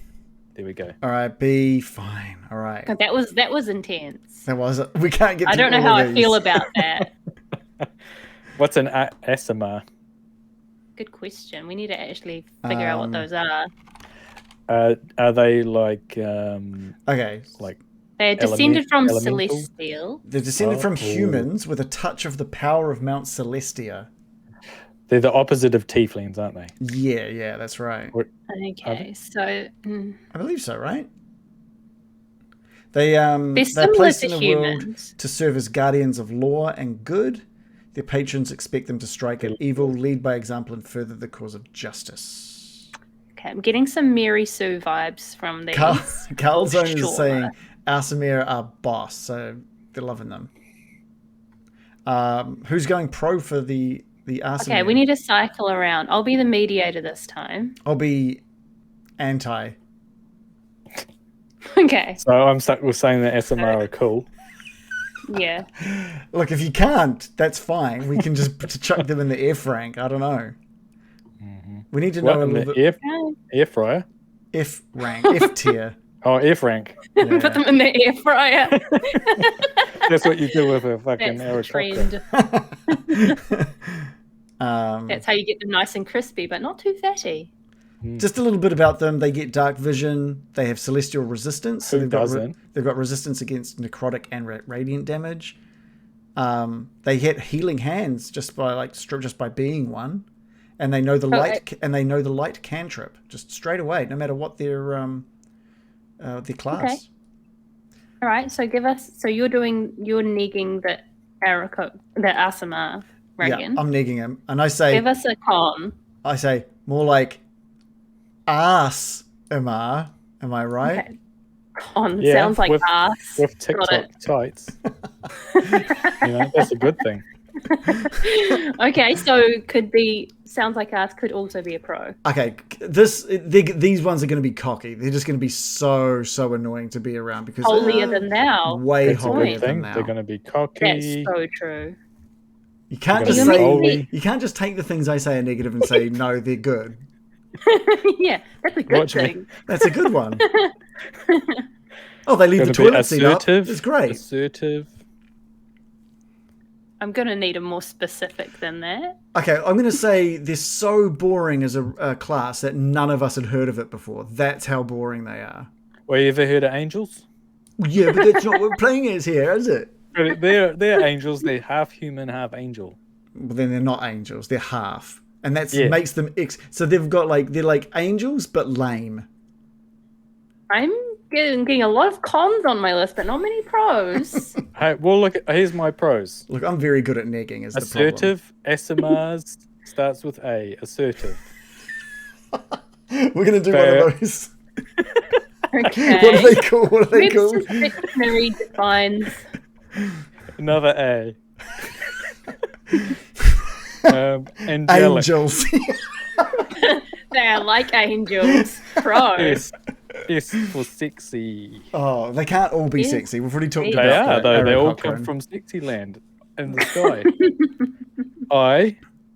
They're intelligent. This is you're really not holding up the side Yeah. here. I know M for magic. They're magic. They are magic. Another A. Mm, That is what A stands for. Another A. another A. Um, Okay. Mm. Extra assertive. Also, I must say that they are cocky. Bad. That's They a are- bad trait. No, it's a good thing in D&D. And they have No, the it's power not. of light.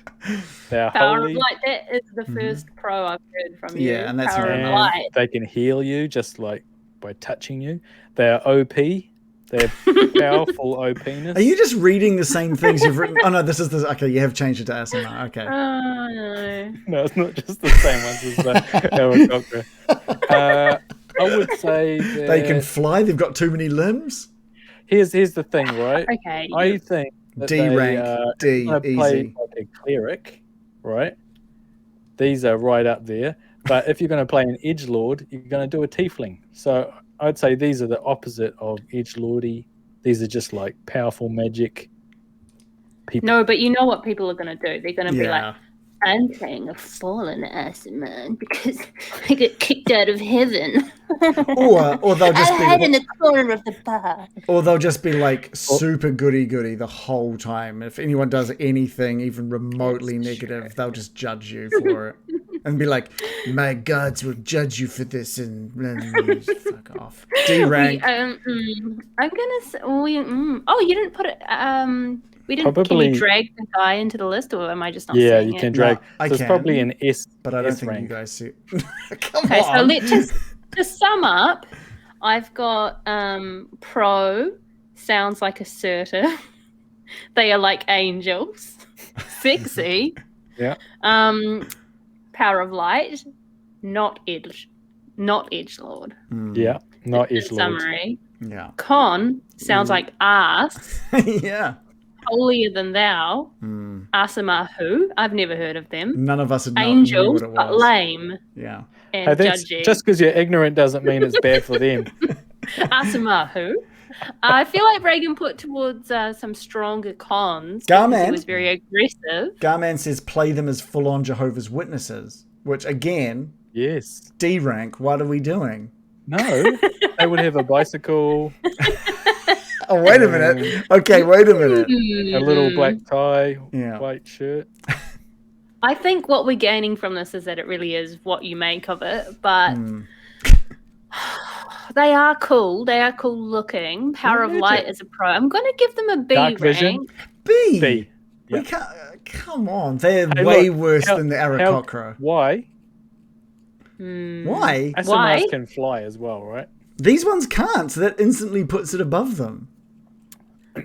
I'm a little bit okay, I'm going to give them a C rank just because of the Right. Because I can't Because- fly. because of Anyone the- who can't fly gets a C. No, I think you know what it is. That'll It's make the because next 5 even though minutes easy. even though they're angels, I just feel like they're gonna attract the edgelords, and it annoys me. Look, Hey, every Just single so you one of know. these characters, these races are going to attract edgelords. so Apart from maybe the But this one turtle. seems particularly prone to the fallen angel trope. Joe, can I just say the chat has chimed in here. They've said Okay, I'm ready. Squished says they're D rank. Garman Dude says C is generous. Thank you, guys. That's not a so- compliment. They're saying No, but I'm saying like that because you're saying, oh, they should be like A or S No, or whatever. I said D. We all I said agree. they should be- Reagan I- said S. I said D rank. I said they should be D rank. No, he's I'm changing his gonna story say- now. He was saying S. Well, you know Should I what? put them down to D? D. Show of hands. D rank. D? Yeah. Yeah, Look, I've had it trying chat to says put up with these chat says dickheads. D. Chat, D. F. D. It's D. Next. all right, D. If they don't go into F, who will? Look, I've already mentioned the Look. orcs. I'm ready. I've got some Fs in mind right Okay. now. Okay. So Can we now just this do a time- quick fire round of some Fs then? Just to get rid of some of this Bugbear list. F. Bugbear F. Really? Bugbear? But Fs are the most fun ones to fucking dunk on. Oh, you mean not do a quick fire round, like do I a want- thorough dunking on them? Yeah. Ah, Get the good ones out of the way. Who's good? Okay, Where we'll does do- a human go as? we'll do bugbears. We'll do bugbears, and then we'll go into like maybe not a quick fire, but the ones that we want to just dunk on going into F. Okay. Okay, bugbears that are in F. I'm just. I agree. I'm mediating this one. What straight? I don't. Oh my god. Okay. Well, that was. Who cares about bugbears? Like, it's just a fucking normal enemy. It's supposed to be like, hey, here's an enemy you can count on to be an asshole and not feel guilty We're not about talking killing. about it as an enemy, though. We're talking about it as a player. I know, Yeah, but then I they go, agree. oh, but now Right. you can play it. And Okay, now so you now it's feel not bad an annoying every fucking time. character you should kill every time. Everyone's You should feel upset. sorry about their families. Look, I actually agree with you on this one. I think F tier because it ruins the idea of it being an evil thing. But the chat is obviously just they loved what I did with them in Lost Mine, and they're saying the Aussie bugbears.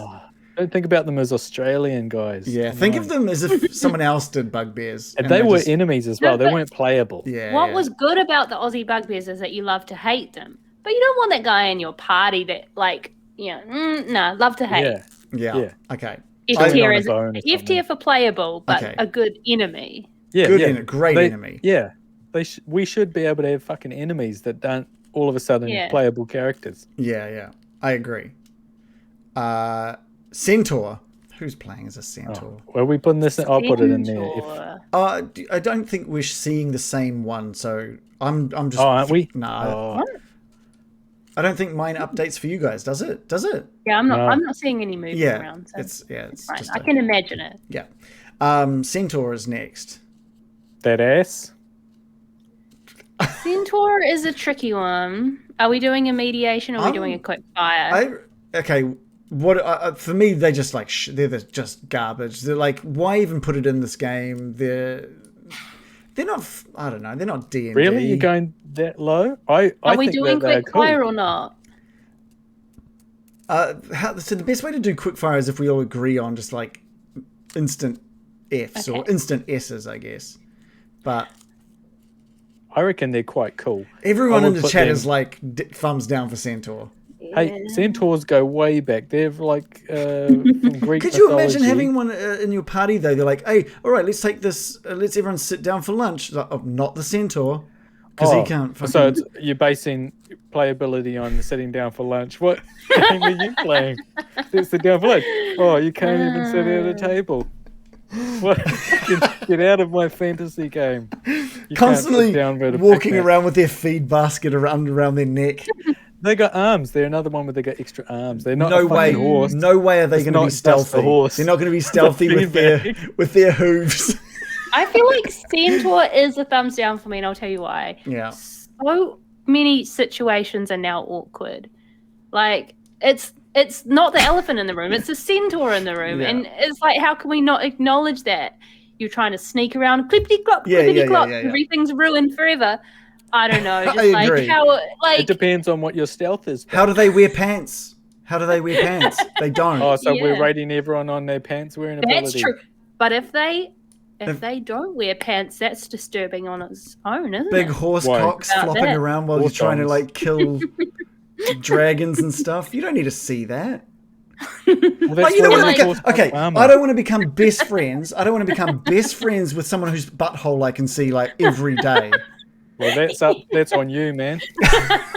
I'm like, what would you have to like get them wearing pants though? Like, I feel like you'd have to. You'd be like, guy, you have to wear can't pants. Hey, hold see, on. like, You're a assuming sentient- that they don't wear pants already, or like Do you know, they one of those don't? skirts.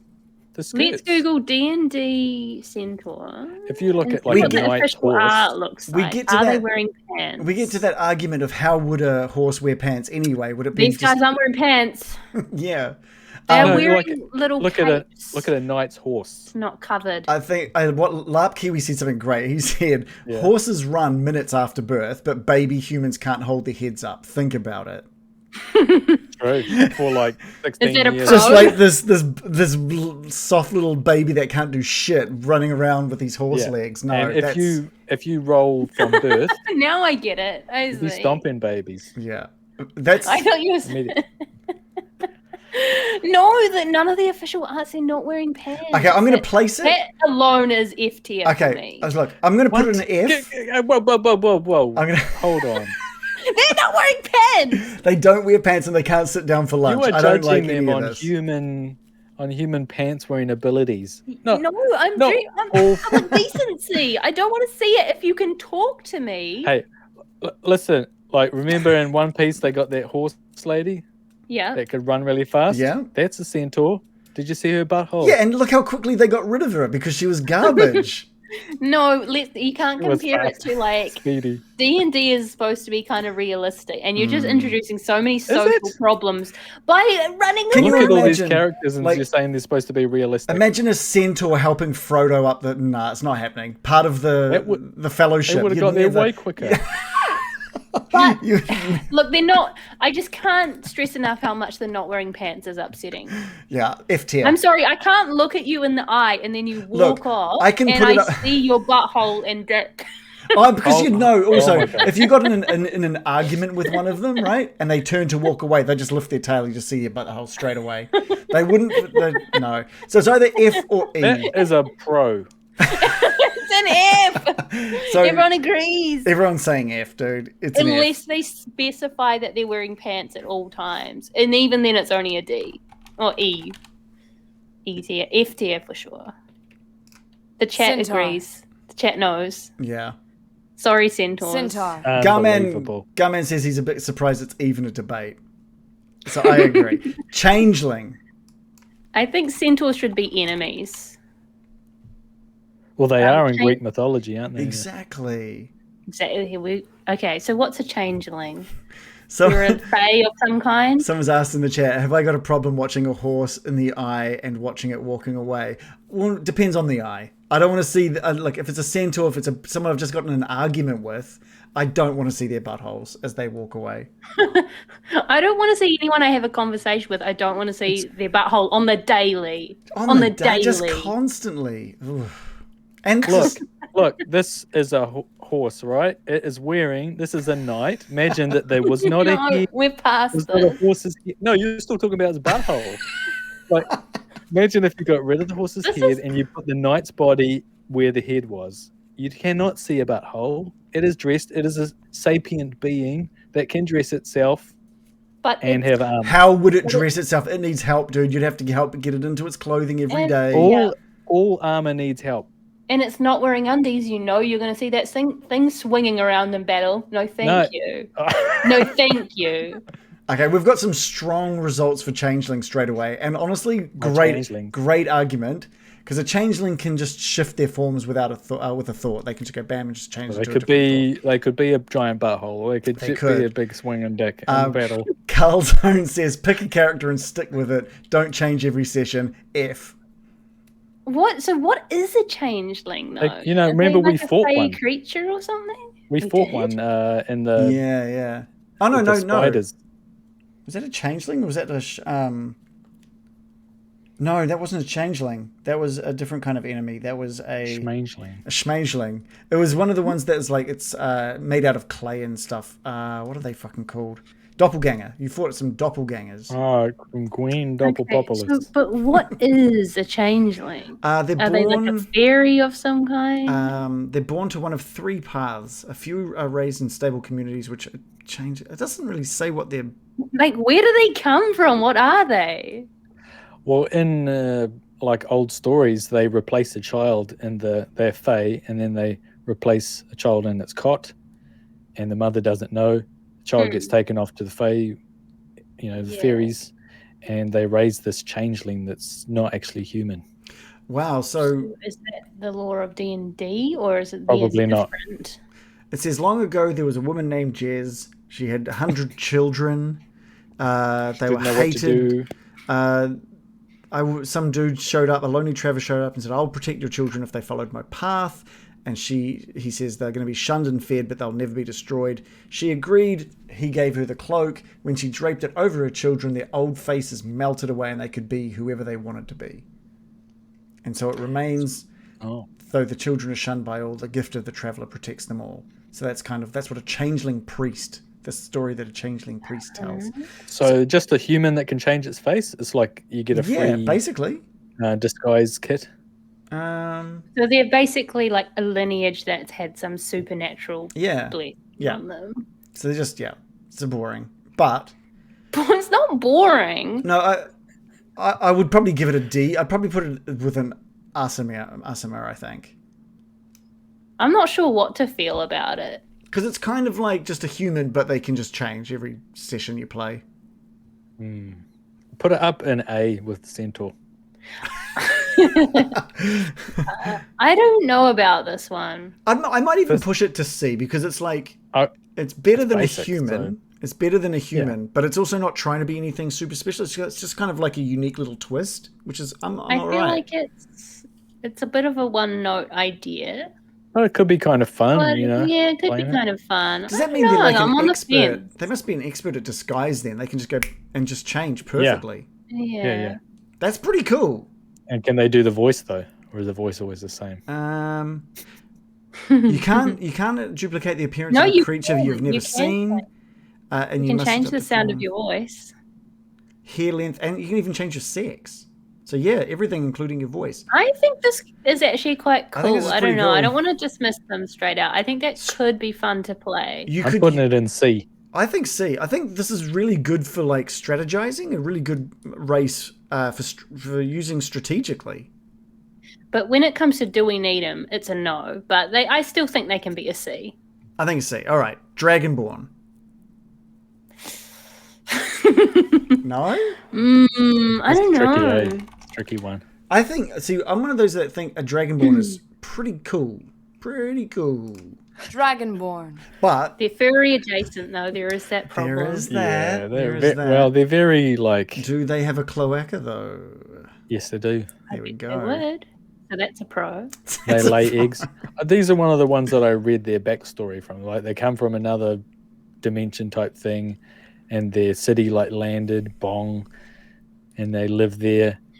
They escaped or something like that. So there's a community. Okay, I'll tell you one of the things I like about them is that they have different like ancestry. So the different color that they are comes with a different type of like breath weapon, which is that's I mean, that's pretty cool. Just from a flavor. Is that? Yeah. You don't think that's cool? No? Okay. I think I'm no, going. that's fine. That's fine. What does the chat think, Dragonborn? I feel like maybe a bit gimmicky is what I'm. People are leaning gonna love towards. them. No, a lot of people are like they're overdone. Wannabe dragons. Not a fan. Not right at the bottom, but just meh. Okay, so they're on my side. Yeah. I'm like, nah. Random Origin says A tier because of how powerful the breath attack is. Oh, Yeah, but are we judging it on like how powerful like its attacks are? no. Because I think no. it's kind of cheating having a fucking breath weapon, like shooting acid and stuff every day. Is it what? You can just. How often can you do it? It'll be at least once a day. I think these guys are mid tier. I think they could go either way. You could have a cool you looking need one, like a lizard man. You need a short or long rest. So it's really no different than, I don't know, like druid. Oh, I suppose it's damaging. Yeah, it's a bit of a OP thing. But I guess what's the difference between this and a lizard folk? How are we gonna like? Well, we'll get So to that. We'll get to which that is in better? 4 hours' time, I reckon. Or a kobold, which are also. I want like to say D rank for. I'm going to say D rank because I just feel like they're a bit gimmicky. Mm. I'm. And I don't like this official art that I've looked up. Okay. In fact, I hate it. Let's get on to the dwarf. Okay, dwarfos. I give them A. Okay, we Straight probably away, I'm need- thinking A. Do we A. need to do a debate on this one? Dwarf. Well, I've got a negative Oh, for them. short. Isn't it your turn to mediate, Reagan? Yeah, let's do that. Wait. Okay, I'll Yeah, be okay. pro. Okay, well, I only had one negative thing. Now you have to come up with more. Oh, okay.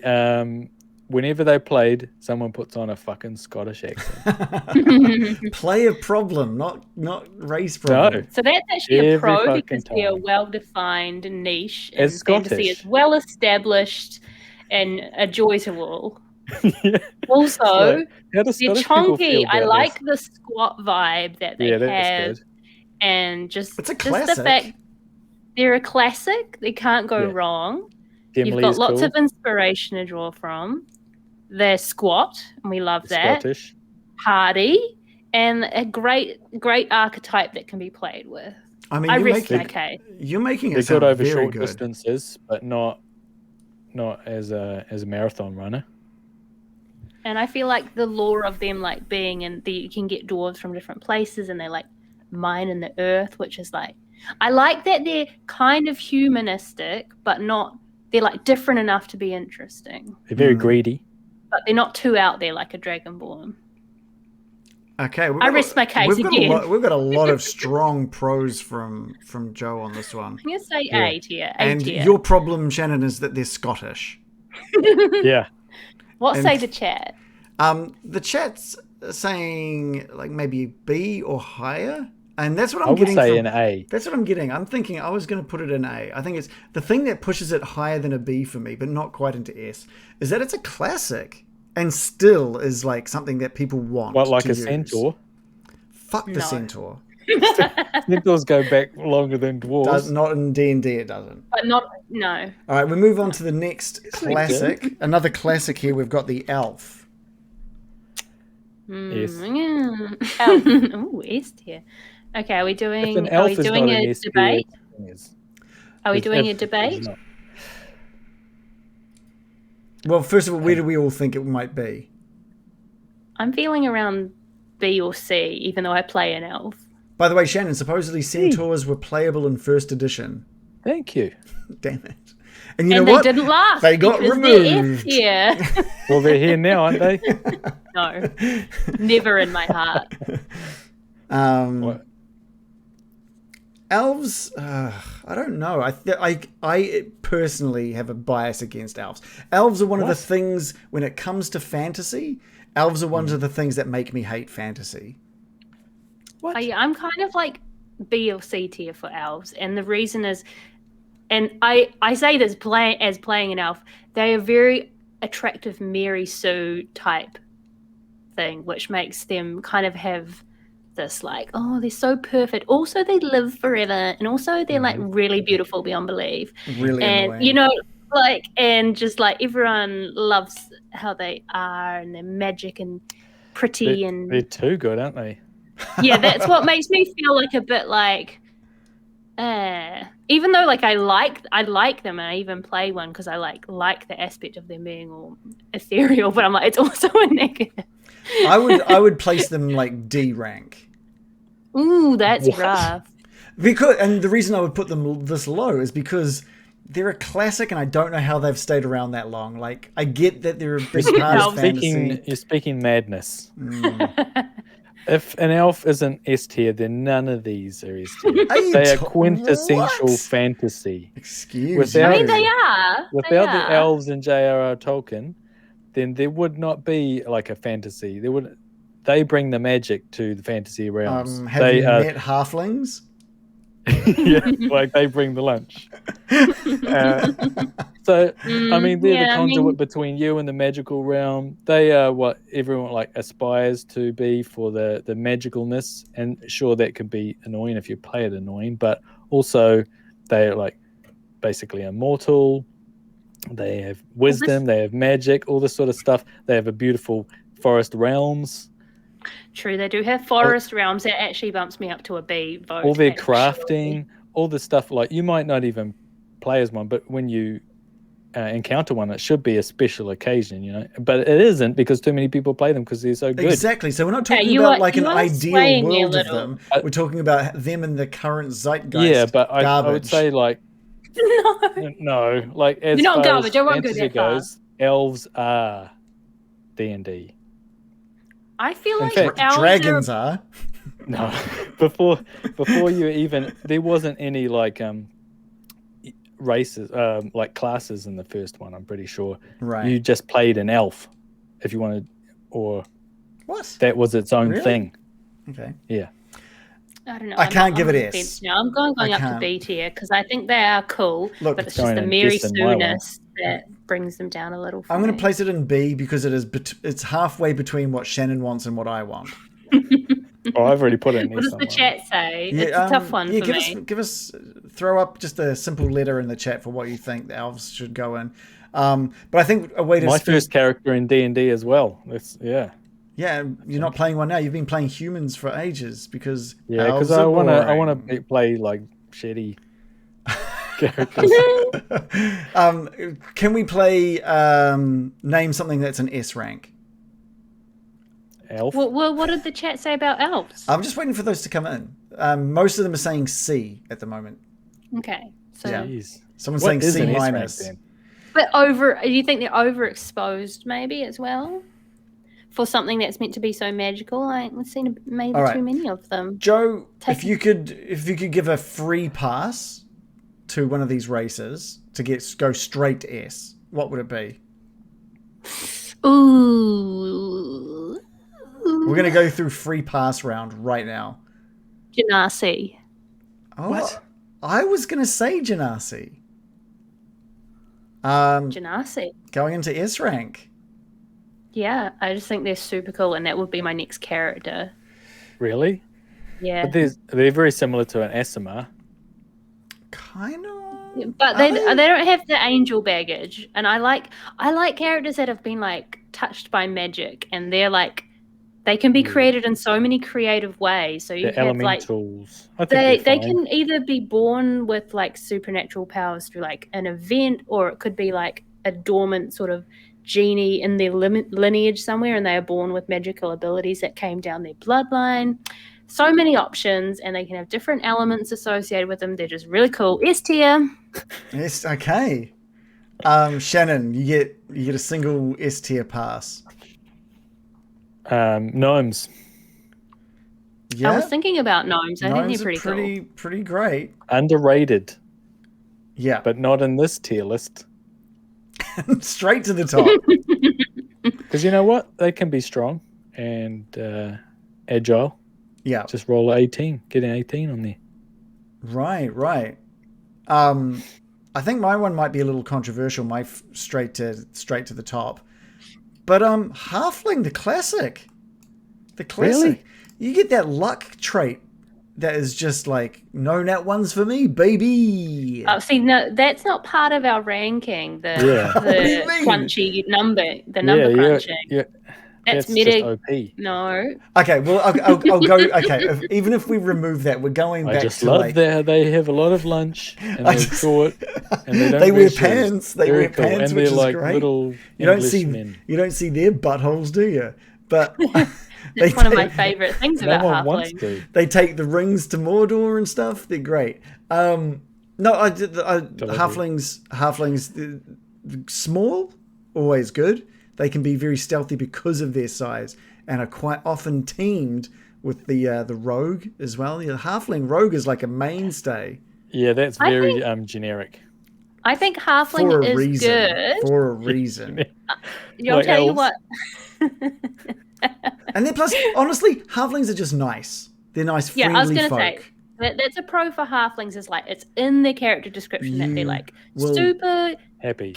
They're carefree and lovely, You'll never merry find- people, and like it's the antidote to the edgelords of the world. You'll never Yeah, find a that's a racist good thing about halfling. them. I mean, I like halflings, Yeah, straight but to the I wouldn't go S tier. You will never find a racist halfling. Yeah, never, ever. I You just wouldn't. don't know. I I'll think accept- you might. They're You very won't. xenophobic. What are you all right? talking They just about? They You- never wait, leave whoa, their whoa, whoa. schleyer. You reckon elves aren't? Elves are the most I didn't say xenophobic. elves That's true. I didn't say elves aren't, but I didn't also say you would never meet a racist elf. You're not going to You meet would a always racist. meet a racist I was elf. like, Yeah, they'll actually. constantly. Yeah, but I think halflings too. They're very You know what? sheltered. Halflings are so not racist that they would be the ones that would have said like orcs should be playable. That's I actually a halfling would have come up Oh with you know yeah, that. what? halflings are big fans of orcs. I think halflings would actually be very accepting very quickly, Yeah. more so than other Yeah. races. So that's a pro for them. They don't even accept each other's fucking pumpkin pies and shit. Yes, they do. What halflings are What? you hanging out with? Larp Kiwi said, Massive rivalries. when was the last halfling villain you saw? Huh? That's true. Never. They're When was the lovable. last good halfling you saw? Literally every single one that's ever in any game. I mean, I cool. would probably could put them A tier if I'm on my own, but I say Right. S tier is justified. I'm giving it an S tier. I just That's went to an auto Hobbiton hit. and I do love it, so Yeah. I would go B or A. Alright. We're gonna go Halflings are we're great. gonna go the opposite now. We're gonna say, Super in D&D. Joe, we'll get a free pass. Joe Shannon, we get a free pass straight to the bottom Straight Okay. to the bottom. as a playable character. Orc. Straight to the bottom. Yeah. Get no out. complaints from Get me. out. I don't want you in my party, and I don't want to have to reconcile the world of them Yeah. being sometimes okay and then sometimes monsters. Agreed. Mhm. Keep it simple, guys. Yeah. Yeah. Shannon, straight to the bottom. Feral tiefling. I don't If- even know Yeah, what a what is feral. that? For feral. Or is that- Feral. Or is there a different from? There's Yeah, no there's a- other there's a- tiefling, is there? Yeah, there's a tiefling and a feral. Okay, both. I'm putting both of them in F. You can't put two in at once. Sorry. What's the Between a difference? feral tiefling and a normal tiefling? One's feral. Where is No, the? it's right at the front. Oh, it's there's a rabies. race of tiefling Is it? described in the Sword Coast Adventurer's Guide. Unofficial description: tieflings with fiendish physical manifestations. Whatever that means. I thought they could anyway if they're normal tieflings. So I'm putting I both don't tieflings know. straight to the bottom. You can't. We have to have the discussion about tieflings. You can't put two in at once. Okay, well, you get to pick one, Shannon. Which Well, one? I'm putting normal tieflings in. Feral, Alright. I don't even know what they are. No one does. And I'm only doing that because they are in the description is like they are treated badly because everyone thinks that everyone's racist towards tieflings. So you're just setting yourself up to every fucking town you go into. You go, oh, I hate tieflings. Oh, you look like that. Blah, blah, blah. It's like, who wants to deal with that every fucking town? We're getting into some of the ones feel that I like- just don't know at the moment. So I need to I give feel like my vote here. I feel like we do need to have a discussion about tieflings. Like Okay, they're in the right. main All right, book. Right. We'll get there. Are We'll get there. they? I'm You can do feral tieflings. I'm putting Hobgoblin. In the thing, and just for the same reason that we have Bugbear, that we have Orc. These are guys that are meant to be just like bad guys. It sounds like Knob Goblin. Oh, S rank then. Shit. People are saying the Simic hybrid. I don't even know what a Simic. Yeah, like what's that? I need to Google Simic hybrid, but they're all saying that should just go straight in F tier. Oh, that's down Right there. in the bin. Really? Does that one suck? Let's have a look. It's like It's from the Guildmaster's guide, I think, to something and Avanicia or whatever it is. The Simic Combine uses magic to fuse different life forms together. In recent years, the Simic Combine has extended this research to humanoid subjects, magically transferring the traits of various animals into humans, elves, and Vidalcan. The goal of the Guardian Project is to build a Simic army of soldiers perfectly adapted to it. So it's basically like they've just melded, like this thing called the Simic Combine has been combining like the Borg humans in Star Trek with Next Generation. Animals. With just animals. This reads so like maybe this this thing, like someone's homebrew, honestly. Is this thing? Did this create like the Luxodon and shit like that, where it's like animal people? Is that what it is? No. Or is Simic hybrid just something completely different, where it's just like it's completely different. They're just like animal human hybrids created magically. Yeah, but they're like meant to be part of like an army, an evil army. It's probably from it says it's from a Magic the Gathering expansion. So people are like, so Calzone says, not in my Forgotten Realms. Agree. Get him out of here. Get him out of here. Larp Kiwi says too many tentacles. We know where that leads. Garmandu says F that shit. Squish says F in chat. Calzone says F. We're going to put the Simic in F. Straight to the bin. No one's in that. What's one that is like really bad but not as bad as those ones? We need something for the E. We've got nothing in E. Is anything E rank? Well, we might need to do it. Like, what's a GIF? What's a GIF? They're like aliens. Isn't that? That sounds F tier to me. What's a GIF? Well, it's because there's different planets and stuff, and they were attacked by what are they called? The Mind Flayers. They were slaves of Mind Flayers, and then they rebelled, something like that. Okay, and there's different types that sounds of Gith. complicated. Githyanki that is very complicated. And Githzerai. Different types of Gith. Yeah, like we've gone over. It's Jiff. Sorry, the Githyanki. The Githyanki are trained from birth as warriors, where the Githzerai hone their minds to a razor's edge in the fortress within Limbo. Fuck off. This Too much backstory. I don't want to know about it. Like imagine being like, all right, we're in Phandalin and we're just putting this part, and there's a Gith sitting at a table. Yeah. What's he doing there? What are you? And he's like, my race was enslaved. I was from the compound. You're like, okay, bud. Oh my god, this is going to come up a bunch, isn't it? He's just like, this is. I suppose He's going to be talking about this the whole time. If you read the books, you would go like, yeah, okay, that makes sense, and it's like a cool thing. But I have no attachment to an alien. Are these alien? They're from another planet. The Githyankas.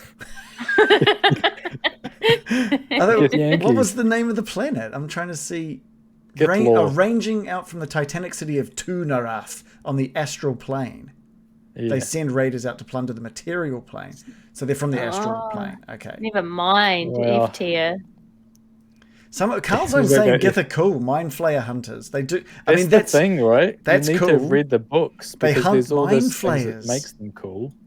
They hunt mind. That's pretty maybe cool. E tier.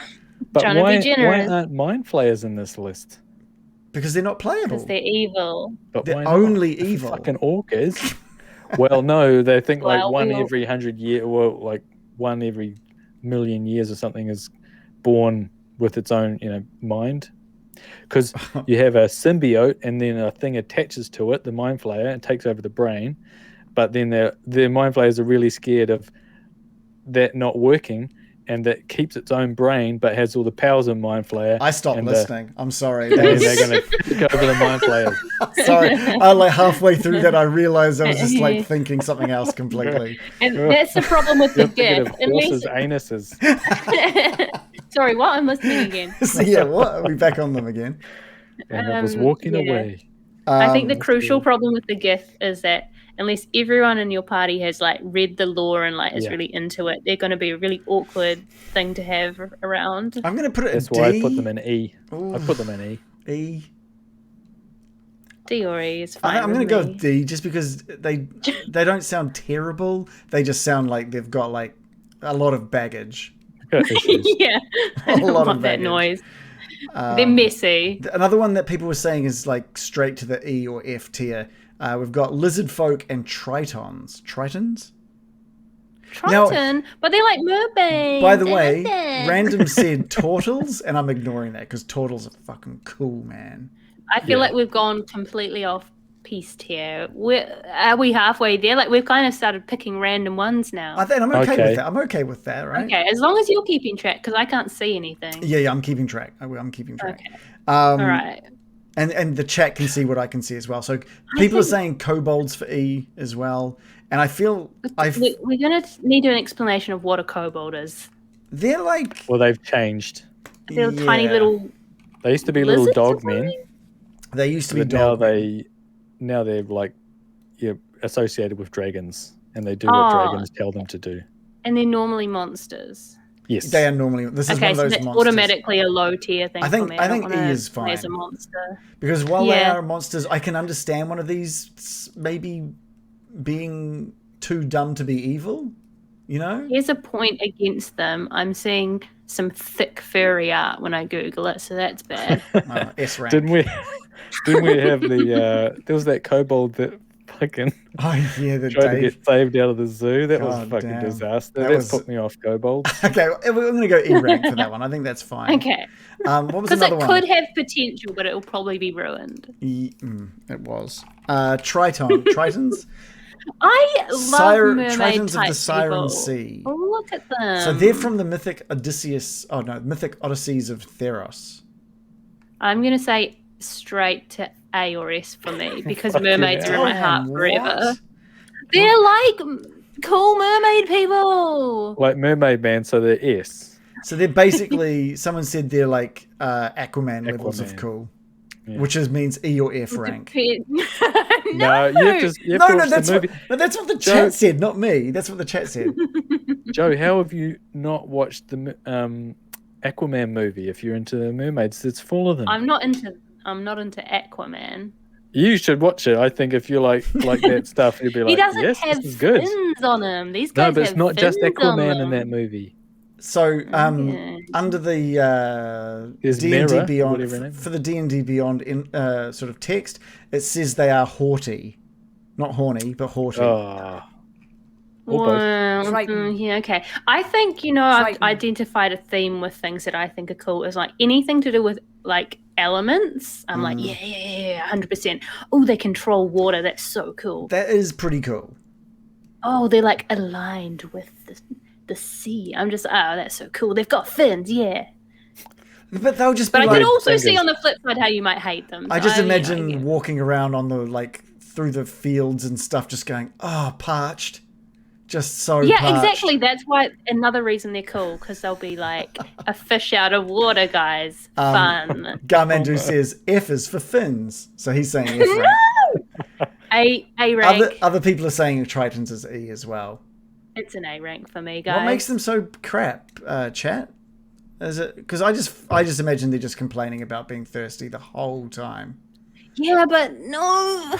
Honestly, I think that they would be cool, but also I don't know if it depends where you're playing. Like imagine if because if you're near water, they'll be like, yes, now's my time to shine. Ghost Marsh or whatever it is. I'm looking at them here, and they can control air and water, and they can cast fog clouds. So imagine a cool like mistiness surrounding them at all times. So mysterious, so cool. Yeah, like a big fart cloud. Yeah, I mean, like way to make it all about you, Triton. Jesus, I can't see. I won't stand for this Triton hate. They're cool. No, I do. I would put them as a C. I'd put them as a C. I'd put them in C. A. And the problem is, whenever they walk away, you can see their anus. No, they're wearing clothes and all this official and art. mist is coming out of it. See, No. Larp Kiwi's saying Not if you like true. tridents, just use genasi. Well, I will. Just use a water genasi. I will use both at the same I'll time. have a half genasi, half triton, thank you. Yeah. Someone is saying humans, E. What? D. Because they don't have anything special. They're just I humans. think by I think definition they're they are solid. I think they're extremely middle of the road, and that's their strength as well as their weakness. C. Yeah. I'd say D. I mean, how would all the other creatures on this planet rate humans? Oh, Of that'd be full power like level. F for sure. Those For guys. sure. As like, would they want to be? Would they No. want to play as a human? The elves would be like, why would I want to No, live no, as not something the like... guys. The creatures on our planet. They would be jealous of us. Like, What? We A only fish? have... Oh, like fish. Okay, right, I got or you. like a dolphin. That they Dolphins would never fucking- want to be a human, ever. Yeah, they would. would. We They have can just walk microwaves. straight to the shop. No way. Dolphins would just like stick their face up and go, nah, screw Now, this. can we agree that they are a C rank? Yeah. Middle of the road, but in a C. good way and a bad way? I mean, it's Yeah. very vanilla, right? Vanilla. Solid vanilla. C rank. But I like Oh, to but I play like humans vanilla. because yeah, Exactly. Vanilla can be delicious. yeah, vanilla is underrated as well. And you know, without all these exotic flavors around it, like the vanilla does shine in its simplicity, you know? Variant human is meant to be better. What's a variant Larp human? Kiwi said variant human, he doesn't play anything else. What is variant human? I've seen it. I've seen it in Isn't the that something that book. Power Game is like because you get like extra abilities or something? Yeah, probably. Yes, but I don't have it on me at the moment. Man, there's a lot of does stuff it in the mean? human D&D Beyond thing now. Variant human. Too human. 2 different ability skills of your choice increase by 1. You gain proficiency in 1 skill of your choice, and you gain 1 feat of your choice. What? So you just get freebies? But what is it? I think all that's of what I go these- as. if your campaign uses the optional feat rules, your dungeon master might allow these variant traits, all of which replace the human's ability score increase trait. All right, okay. So you can pick one of those instead of. So having it's the not ability. actually a You just type get a- of human. It's Yeah. a No. subclass. Yeah. Oh, okay. You just pick. It's just you a get to pick variation. feat or something. Yeah. It's Pretty just much. a skill mix them up. It's easier for humans. Yeah, okay, we've got that on C. So we've still got a lot left to get in the next 10 minutes. Feral 9. Tiefling, the Furbolg, Goblin, Goliath, Half Elf, Half Orc, Easy. Kalashtar, Kenku, Lizard Folk, Luxodon, Minotaur, Shifter, Tabaxi, Tortle, Vidalcan, the Warforged, and the Yuan Ti. Shall we just say the name and then we'll say our rating? Okay, Feral Tiefling, Feral Tiefling. F for Feral. F. I don't know what it is. F. Okay, cool. Somehow like an even more vicious looking tiefling, I think. Firbolg. Furbolg. What Which is that? a type of gnome, I think. Yeah, it's... Dark gnome. I just really don't like the art. I don't like his little red nose. I think they're kind of like really nice. They're all meant to be like Are they? caretakers of like the land and stuff. Oh, I actually Oh, they're quite half like. giants. Yeah. Fey-oriented half giants. I actually- okay. I I actually love it. like the Furbolg. I was That off. sounds B tier to me, or I'm gonna maybe put even them in A D. tier. I'll go B. Furbolg. B. Yeah. No? I D. say A or B Did tier. you say D rank? D. No way. It's either A or Okay. B. Okay, B. We're gonna stick with Even B it on that out. one. Fur, What? yeah. C then. B. Basically, Lap So they're Kiwi. better than a Triton. Lap Kiwi says. No, Trident's A tier. No, but stop Triton's not. in the C tier. Lap Kiwi says Furbolg, thick deer boys, friendlier brother of Minotaur, fuzzy and equipped with real hugging arms, number 1 cuddlers in D&D, 100% S or A tier. I'm We're A trying to tier. have a sexual relationship with this creature. I'm moving it or up to what? I'm moving it We're up to gonna have A. I'm moving it up Did you to say A. what? All about cuddles. And not Okay. showing his butthole. So that's another thing. Goblin. A tier. He does it actually, and it's furry. Goblin. But what about Ganassi? What does We've that got go? Ganassi. We've got that was Joe's. Genasi. It's Genasi. That was Joe's straight to the Not a top. joke, it actually is. What does that go in? B. That S. That Joe gave that a S. free pass I to gave S. it auto S. Yeah. And I should have done it with Triton. Womp womp. Sorry.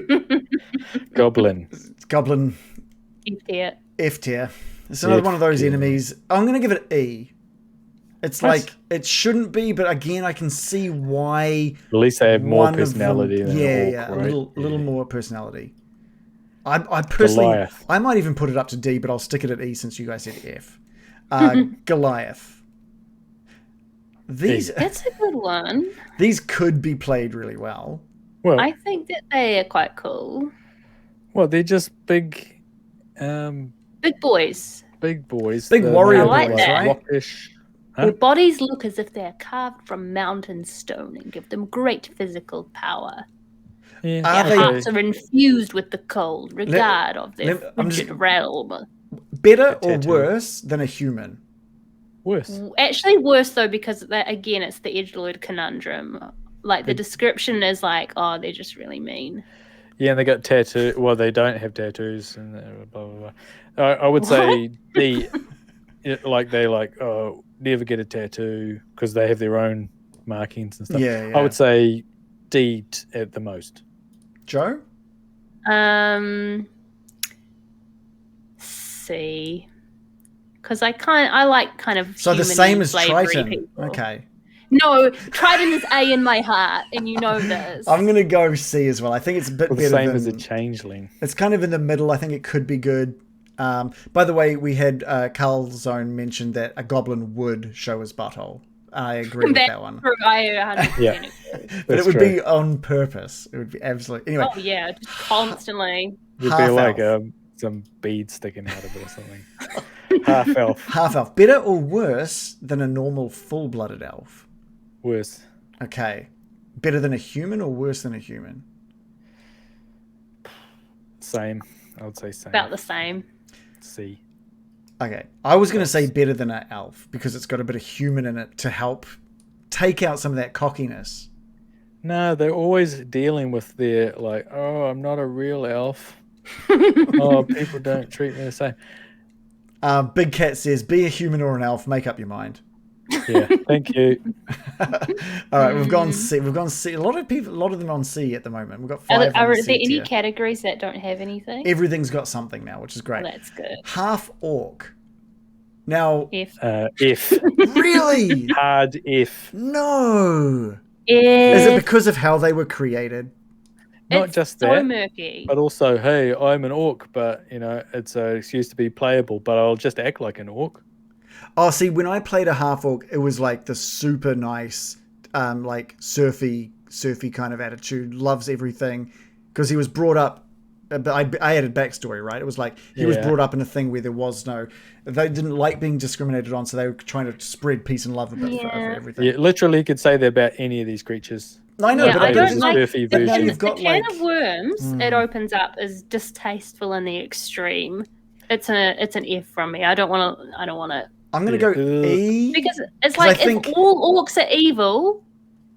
Ew, Yeah, how's I it know, created? We don't I want to know. know. We don't like Yeah, this. guess they have- Sometimes. Evil humans, but still, it's like this is the real edgelordy sort of character, but with the sort of a complex. I'm just like, if you want to play like, I think a Goliath is a great alternative to playing a half orc. That way you can keep all orcs as being That's evil, true. and then you've Alright. got a Goliath, which is a stand-in for the exact same archetype, which is kind of like a brutish, strong, chunky Yeah. boy. Yeah, Look, It's just play Goliath. Look, I don't Yes. agree with that, Agree. but I will put it in F. Whatever. I would have put it as The E. can of worms is much if too it was much. a surfer, it would be an E. But Sure. Kalashtar, which I don't know that one. What is that? Kalashtar. that looks edgy. Kalashtar. So that's from Eberron Races. Oh, is it?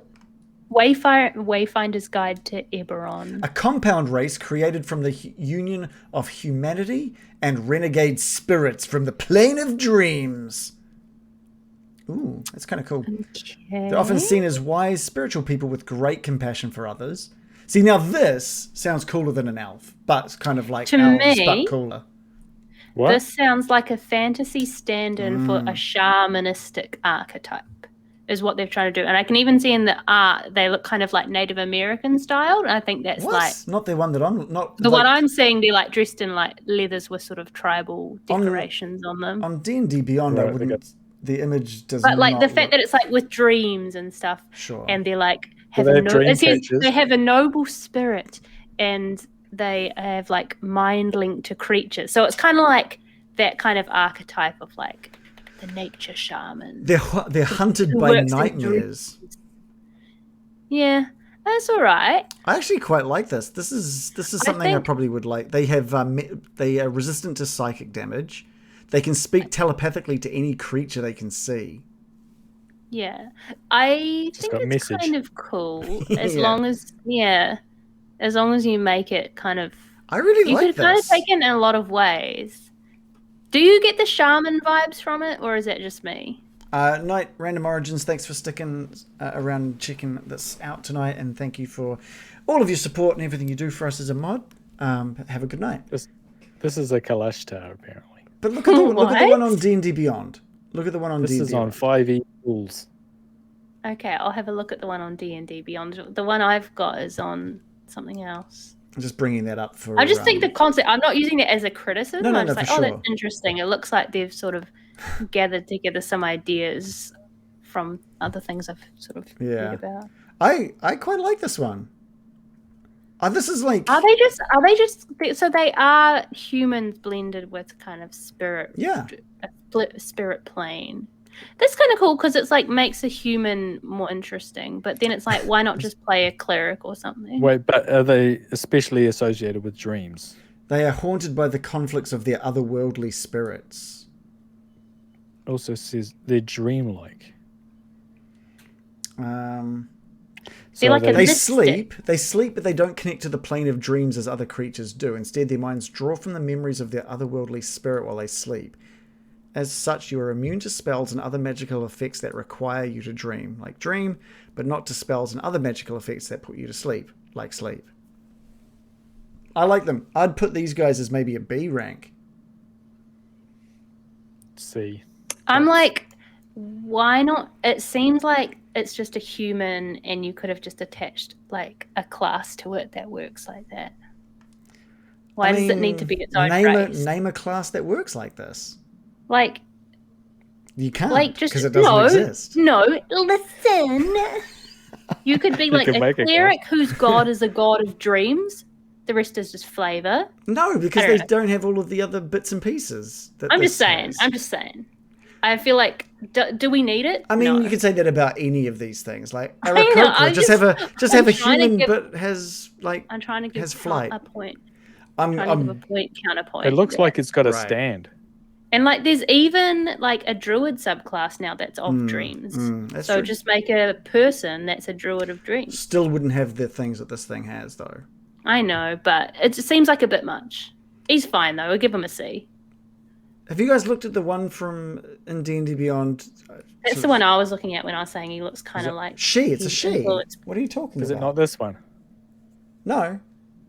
Go to Kalashtar Races. It's got a cool stand Details. behind them. It does actually. Are you guys looking at Jojo. Kalashtar monsters? I was looking. Oh, you were. So look at Kalashtar from the races, and that character. Looks, I'm over Kalashtar, to be honest. Oh, well, what would you give it? Yeah. What would you give it? C. Kalashtar. C. Joe. Props. C. Probably actually a D, but Ooh, okay. Yeah, Well, I was going to because say. you've been hyping him up, I I'm going would to put give him him a C. D. We'll go C because I was going to give him a B, but all right, we'll go C.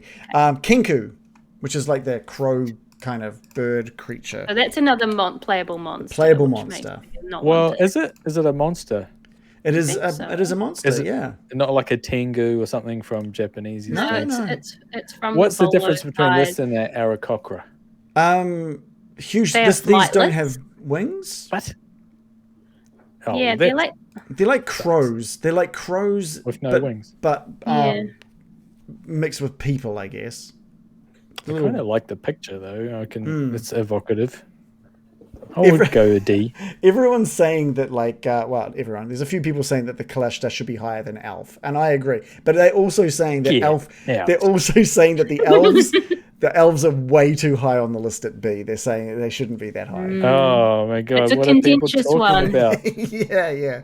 I think the Contentious Kalashtar. one. I think the Kalashtar could replace the elves. Just get rid of them.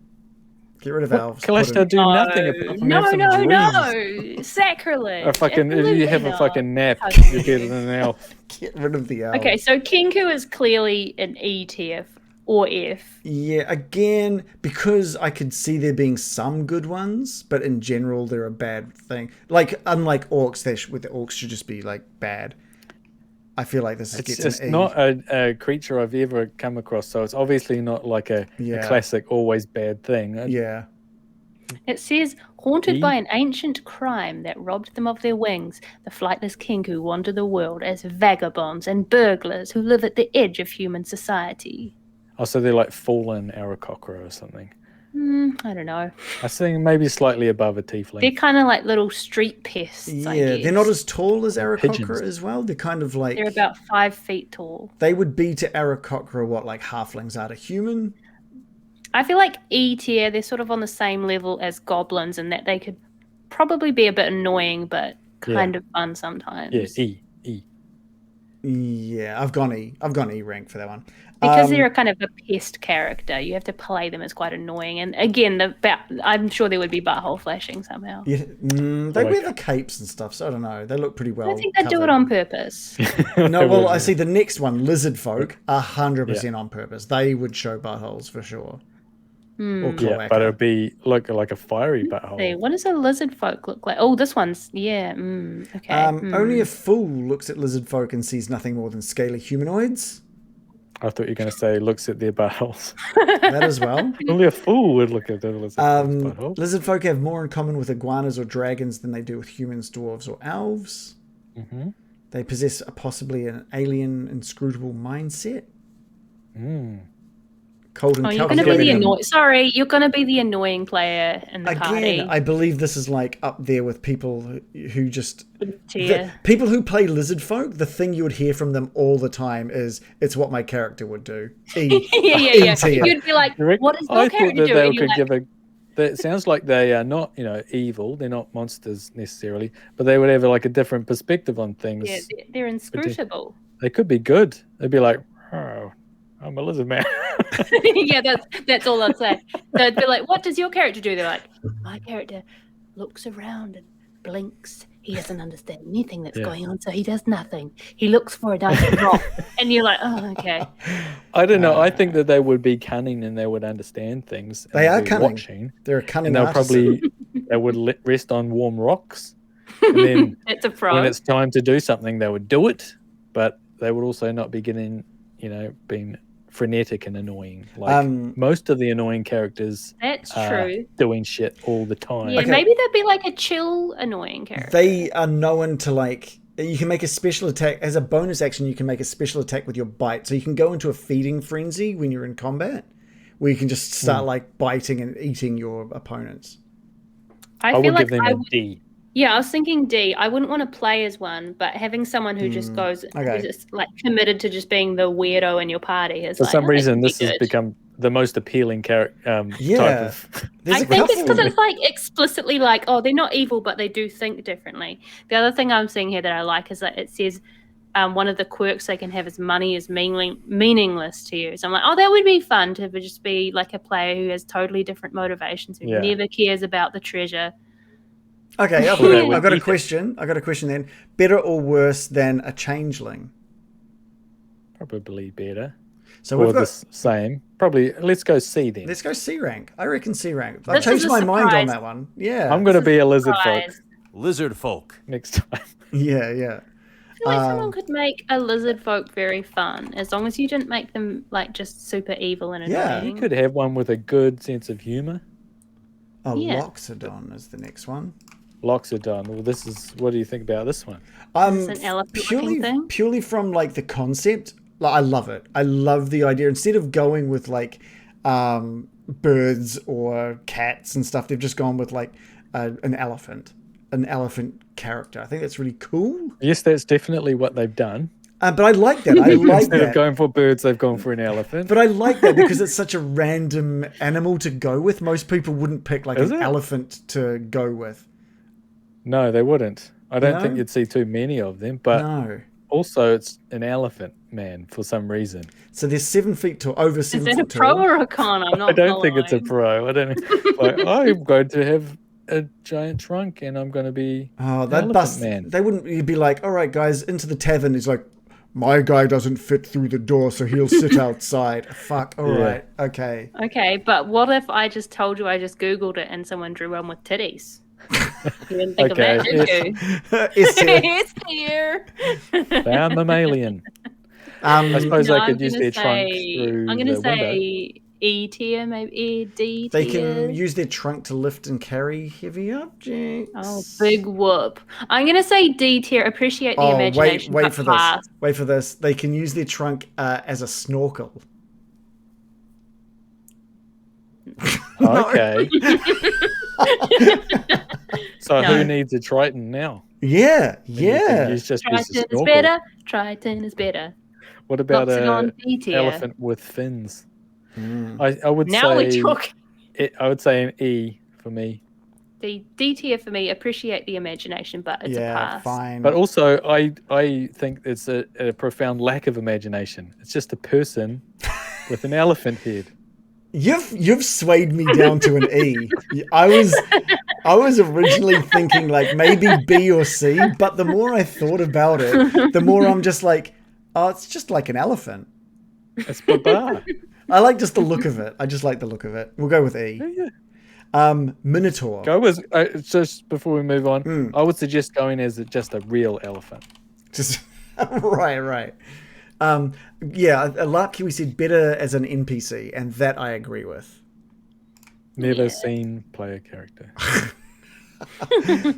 Minotaur from Ravnica was when these guys were brought Surely in. Shannon will be loving the Minotaur. Oh, he's because been it's around for ages. ancient. Oh, Nah, I'm not into the Minotaur as a playable character because they're there's classic. just Oh, one he's a Minotaur classic. from Nah, Minos. Like the centaur, he's just a classic. Nah, No, it's E not. tier. I don't think he's anything like a centaur. it's just a bull. Yeah, it's an enemy It is. with a bull head, and Yeah. he's strong, and it's tragic. He's tragic. They're meant to just guard mazes. And Yeah. unless your party is all about guarding a maze, I don't think he's going to be that good. No, I think he's. I have some room in my heart for him, but not much. Oh, I just think he'd be E loud. tier. I just think he'd be loud and obnoxious. That's kind Yeah, of it the really appeal would. for me. That he'd kind of ruin everything. Minotaur. But Calzone that's said an E tier still. would he cover his butthole though? No. Yeah, I think he would. In this art, it looks like he's covering it. And He's even wearing like balls Jim. would be He's wearing swinging. His balls, no. his In balls this, he's would be wearing out. bike shorts. He's wearing bike shorts and a loincloth in this one. They get shrunk. Sunblight Oh, just says I've the just issue. looked up one. I just found one with titties. Oh, Yeah. S rank. Here we go.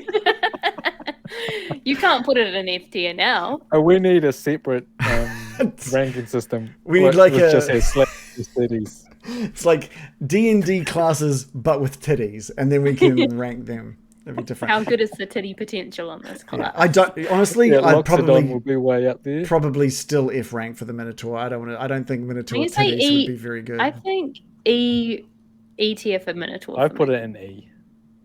That's higher than I was going to go, but I'll give you that. So as a playable character, they're medium sized, but as a monster, they're large. So they actually, the smarter ones, I guess, are smaller, the friendlier ones, I guess. A shifter. I haven't heard of shifter. What is that? Are they like plane shifting or something? That's what I imagine. It's again from Eberron, Wayfinder's Guide to Eberron, which sounds like it's like a bit of a wild card with some random stuff in Ooh. it. There's sometimes called the Were-Touched, as many believe they are descendants of humans and lycanthropes. Oh. So they're wolvy. There are humanoids with a bestial aspect. While they can't fully change shape, they can temporarily enhance their animalistic features. A state they call shifting. Yeah. Stop trying to be a druid. Piss off. We don't need this. Oh, Or you I would didn't be a even think of shifted that. druid. Just be a druid. Don't. Nah. Well, the thing is, any of these could be a druid, right?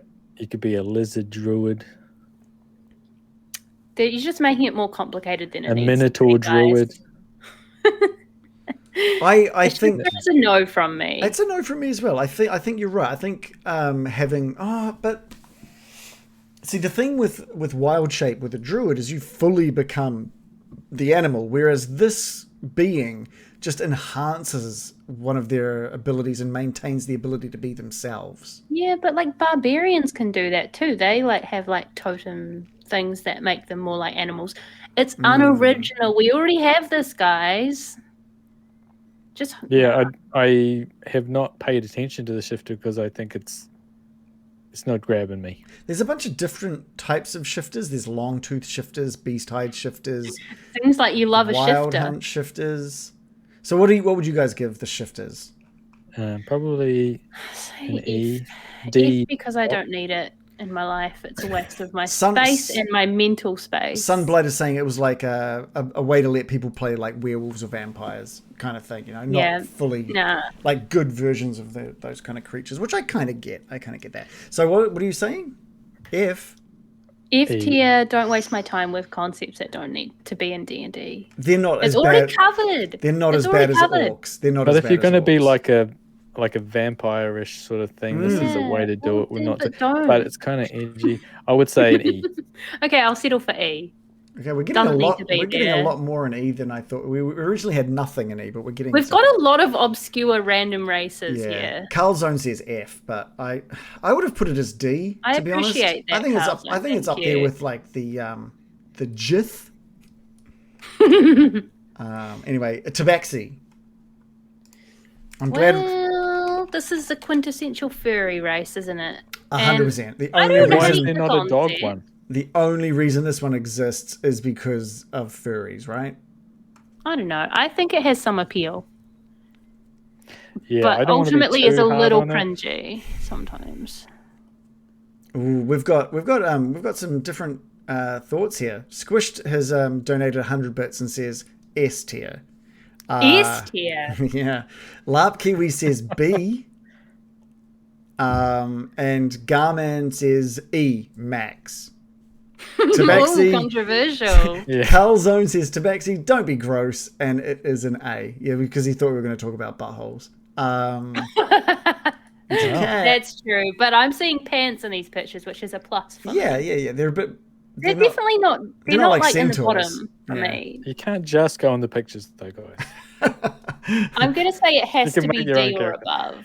I would say, yeah, it's D for me. I don't think it's any better than That low? a Goliath. And also, I think the people that like them also love cats. Let's just be honest. They just Let's be like honest. cats. I'd probably put it as a C. I'm gonna say See, D. I would put them as C, and I'd move humans down to D. I think they're better than humans. No. What? They're not. Did you just say Tabaxi are better than humans? Yeah. No. Absolutely not. None of this. I've googled it, and none of this art is bringing me over to the side of the tabaxi. Even not the art. It's just like a person, but as a cat. Garman says he's basically a crazy cat lady, and he hates Tabaxi.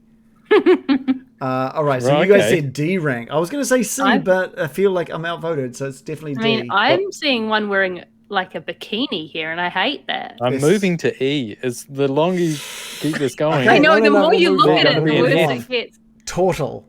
D. so what do they end up as? Tabaxi Whoa. were what? Tabaxi D. Tabaxi I was was D. What, a hate D? that. Oh, they're lucky. Really? I'm surprised, Yeah. man. Turtle. I just want the Turtle. Tabaxi lovers to know that I'm Look. with you on this one. I think they need to be higher. But we'll move on to Turtle. Why are there no puppy races? That would be kind of fun.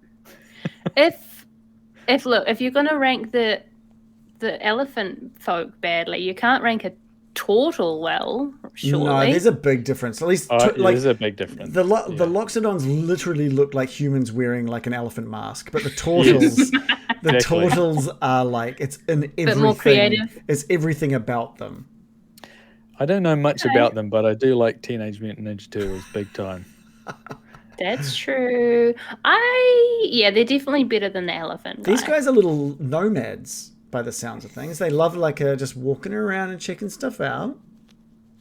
Okay, we like them. We like them. If it doesn't like its name for any reason, it just changes it. Okay. Are they Pragmatic. slow? Or are they Their walking speed? speed is normal, it's 30 feet. Can we just bring to attention the fact that it's really just the word turtle with one letter change? Like, Yeah. And it's like a pie, like a torte. You can withdraw into losing your a point shell. for creativity there. Tortle. You can withdraw into your shell as an action and gain some AC while you're doing that. How much AC? A lot? +4. Pretty good. That's pretty good. They could be pretty good characters. I'm a huge fan of the turtle. I'd be putting it up at the A rank. That would be up there. Yeah. I love the turtle, but I wouldn't go. I maybe B. I'd say solid B rank because I think that you could have fun playing like someone who's slow and wise, or you could go to the opposite. But they're kind of fun. I mean, they're at least as good as an Aarakocra. Aarakocra is in B. Yeah. If you got a flying guy, Okay. you also got like a defense guy. Okay. I still think putting our B ranks is Aarakocra, Elf, Turtle, and I'm just like, fuck off, Elf. What are you doing? Halfling. What are you halfling doing? in B. No, he was my straight to the top. He was my S rank. Well, it doesn't make it in my list. Sorry. And Elf is an A. Elf is an S. Well, the official Getting Dicey tier list, we've got the halfling. There's going to be some sort of split going on. Okay, Vidalkin. And that is something. Vidalkin. Well, I definitely know what that is. This one. Vidalkin. Nothing is perfect. Vidalkin not only believe this fact, they rejoice in it. But what are you? Tall and slender, standing almost a head taller than humans on average, but weighing about the same.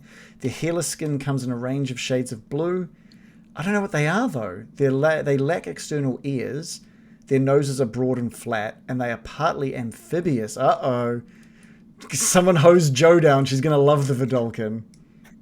What? They have no ears. Why? Because they're amphibious. They're partly amphibious. I'm not convinced on this. But do they control the elements? Oh, that's what it's about. Right. They tend to engage more with ideas than with people. They seem kind of introverted. Is that what you're saying? They form close friendships based on mutual interests or compelling disagreements. Sounds what like a are they though? Like, where did they? Oh, they're from Magic the Gathering. That's why they have no proper story that makes sense. Someone just Larp Kiwi said, just a blue elf, and we know how I feel about elves. So nah, if it's from Magic the Gathering, it doesn't really fit in. A fairy blue elf. They also have 6 fingers. Blue. They're all right. People. Where are some? Quill Cafe says, where are the satyrs? That wasn't on the list, the satyrs, but I don't know. Vidalkin, look, this is like none of us have heard of them. Let's just say they're from outside of D. Yeah, I was going to say E. Tabaxi's tier. Tabaxi tier. Worse than a Tabaxi. You reckon? Carlson said he's banned Magic the Gathering from his games. E tier. I'm an E. I'm going an E. All right. Just because they're fulfilling a niche that doesn't need to be filled and just confusing everyone. Warforged. Now, Joe, I know this one's contentious. No, I know what Joe is going to think about these. Yeah, She's going to love them. No, Joe hates. An F tier. Because Joe loves sci-fi and fantasy. I hate Warforged. Get them out of here. I do feel Warforged are really strange to be in some kind of fantasy setting, but they're not built for the fantasy setting. They're built for the steampunk fantasy setting. So are they? They're part of what's that called? Eberron. Is Eberron like steampunk? Yeah. That makes them even worse. F tier. Yeah, I don't like steampunk has gotten such a bad sort of rap because of people just putting cogs on a top hat and some goggles. But the actual concept of it at its core was good. Yeah, I mean, there's still good steampunk stuff made, but has a bad connotation these days. But yeah, also people, don't. it's just dress ups for people. It's like make a different game that's steampunk. Like don't put it in D&D, which is clearly fantasy. Here's the Get thing, the robots out of here. It's got a spirit and a soul. It's an inanimate body. It reminds me of a Genasi. No. Joe's like, that was an S rank. No. You know what I'm saying? So, like, you could have a cool sort of body like made out of metal and everything, but then they are trying to come to terms with that in a normal setting. So I think you could have a cool cleric. They've been made I think by a cleric something. one would be cool. So they're going to be all like angsty, like, why was that made? I was produced to be a killing machine. I think if you were playing, just something in Faerun, then no, Warforged would be garbage. But if you're playing in Eberron, it could be pretty awesome. So it's one of those ones where I think it depends on what you you're could playing. have like a really ancient one that just sort of gets dug up. You know, remember like in Chrono Trigger, there's that robot. What's his name? Mm-hmm. Robo. His name is Robo. And he's like ancient robot and stuff, all that sort of things, or like Laputa. From the future. He's from the future. Oh, he's from the future. Okay. Time gets thrown around. He goes back, yeah. I think, or like Laputa and things like that, you could dig someone up and like they could have their own sort of personality, I think. They could. I mean, you could work with it, but the actual lore is that like they were made by a House Cannith that produced steel soldiers, so that's like the official thing. Yeah, I mean the war part is a giveaway. Yeah, they were forged. It's almost as if they were forged for war. I'd put these if we're going to classify them for all use. I'd probably put them like C. I think so. I'd put them up there with lizard folk. Yeah. They could be. All right. I'm going to do a little spin on things when we finish. We've only got one more, and then we're going to just do a quick fire something. I'll let you guys know once we've got there. But we have got some upset in the chat. Quill Cafe has come in, and she would like to know why the Tabaxi is a D rank and not higher.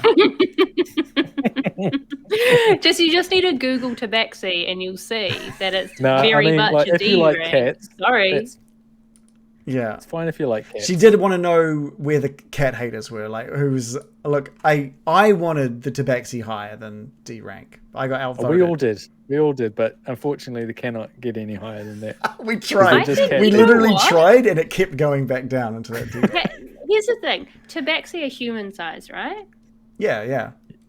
I think I would like them more if they were like half the size of a human, and then they'd be more like cute and mischievous. Like pelicos. But they're like personas, and I hate that. I just hate the persona-ishness of them. If they were like the Monster Hunter Pelico, that'd be I'd be like there. such cute little blight. He's A rank. A little less human, a little more feline. That'd be great.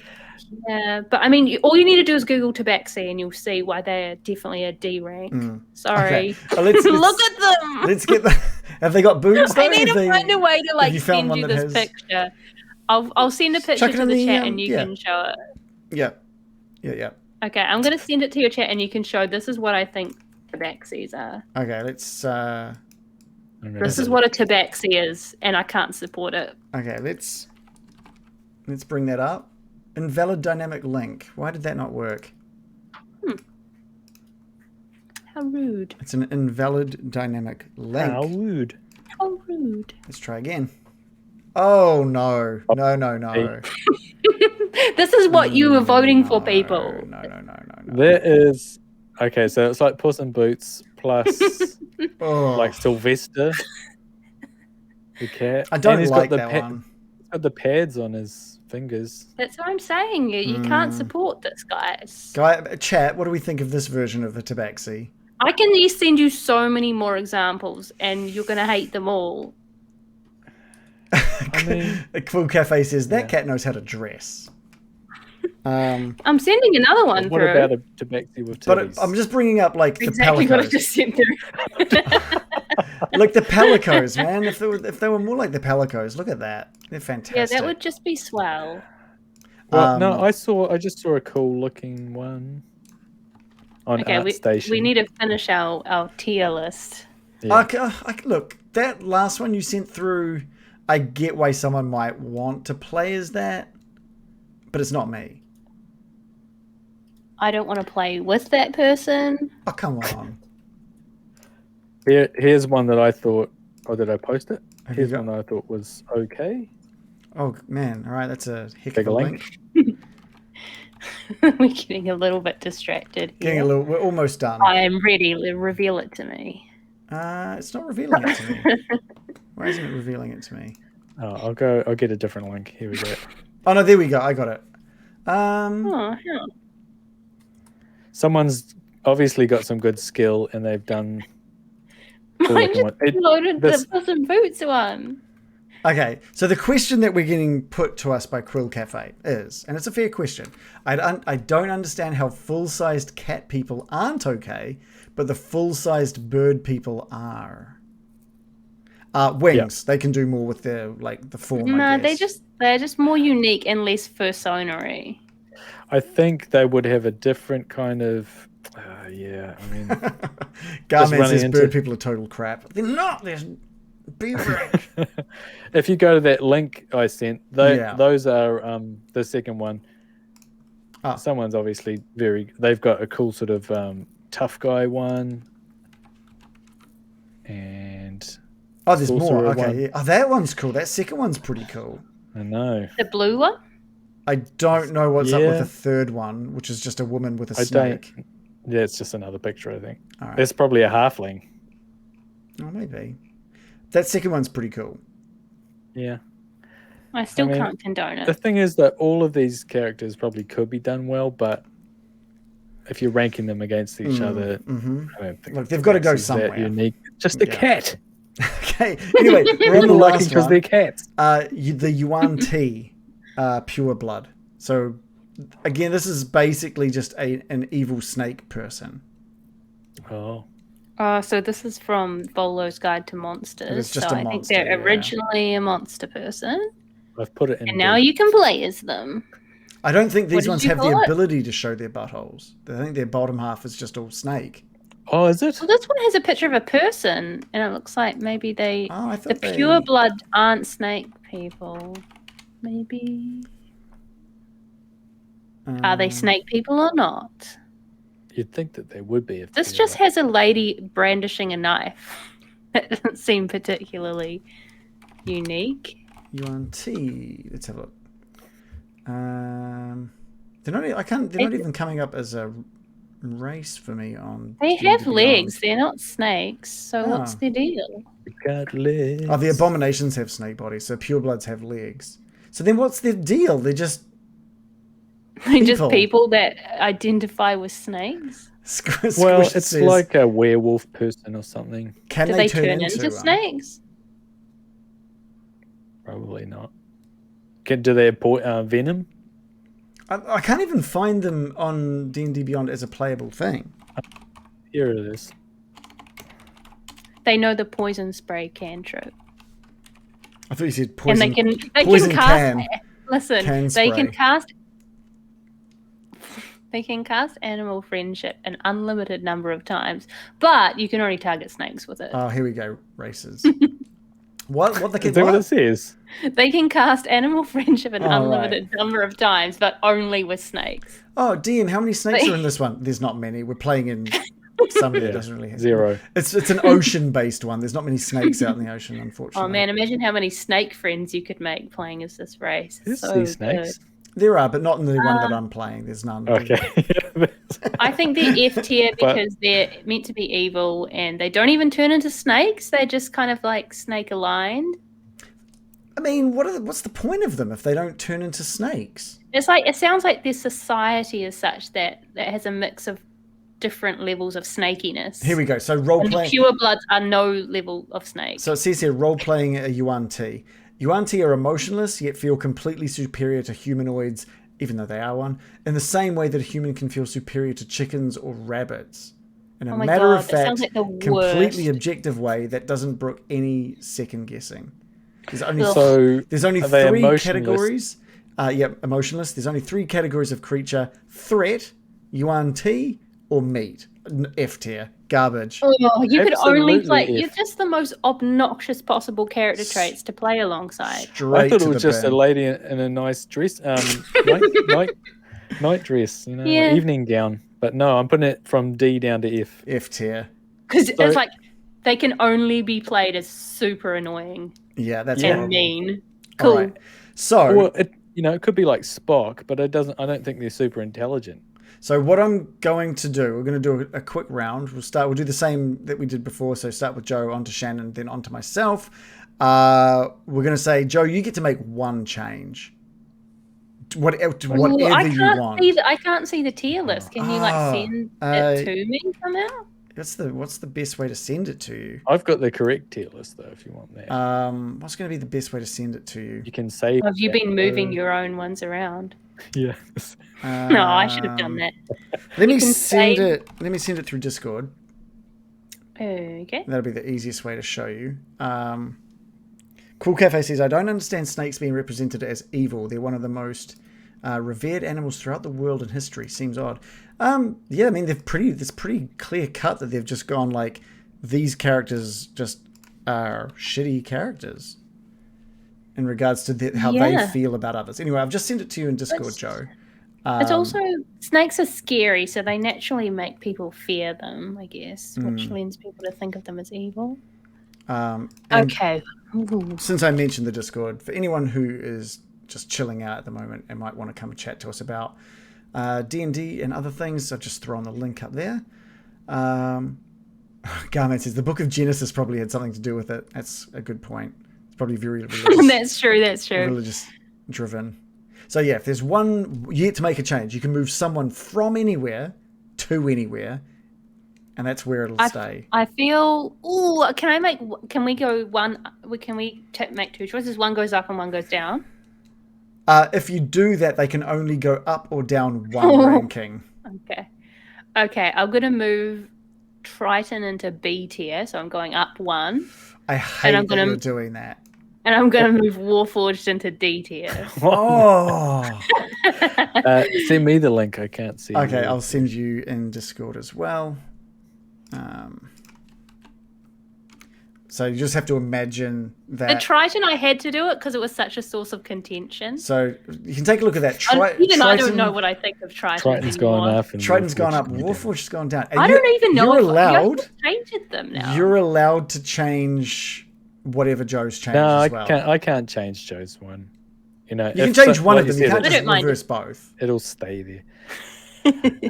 I don't mind if you do. No. I think if you move it, will stay. Okay, they got to stay annoying there. About who goes first. Okay, cool. Elf S tier. Yeah. No. We've changed this. They can go up one. You get to move two. Elf goes to the top, and it can go wherever you want, as seen on my screen here. Garbage. Elf S plus. Nah, that's fair. That sucks. I support this. I support this. There's not you have much the conviction. The conviction has earned the S tier. Yes. Yeah. Tabaxi to A rank. No. No. Did you not see the Puss in Boots I sent you? This game is over. I'm quitting the campaign. Now, what is your actual? No, I'm going to move him to B rank. Tabaxi to B rank. So you're actually moving the Tabaxi. I am. Yeah. Did you not see the art I sent through? I'm so offended. Look, Shannon, you're lucky you moved elves, because the other thing I was going to do was just going to be just like plummet the elves to the bottom, basically. All right, so we have our final. Wow, this is exciting. Do we have anything that's too contentious? Happy. I feel Genasi. I'm very proud to have placed Genasi to S. I stand behind it. Yeah.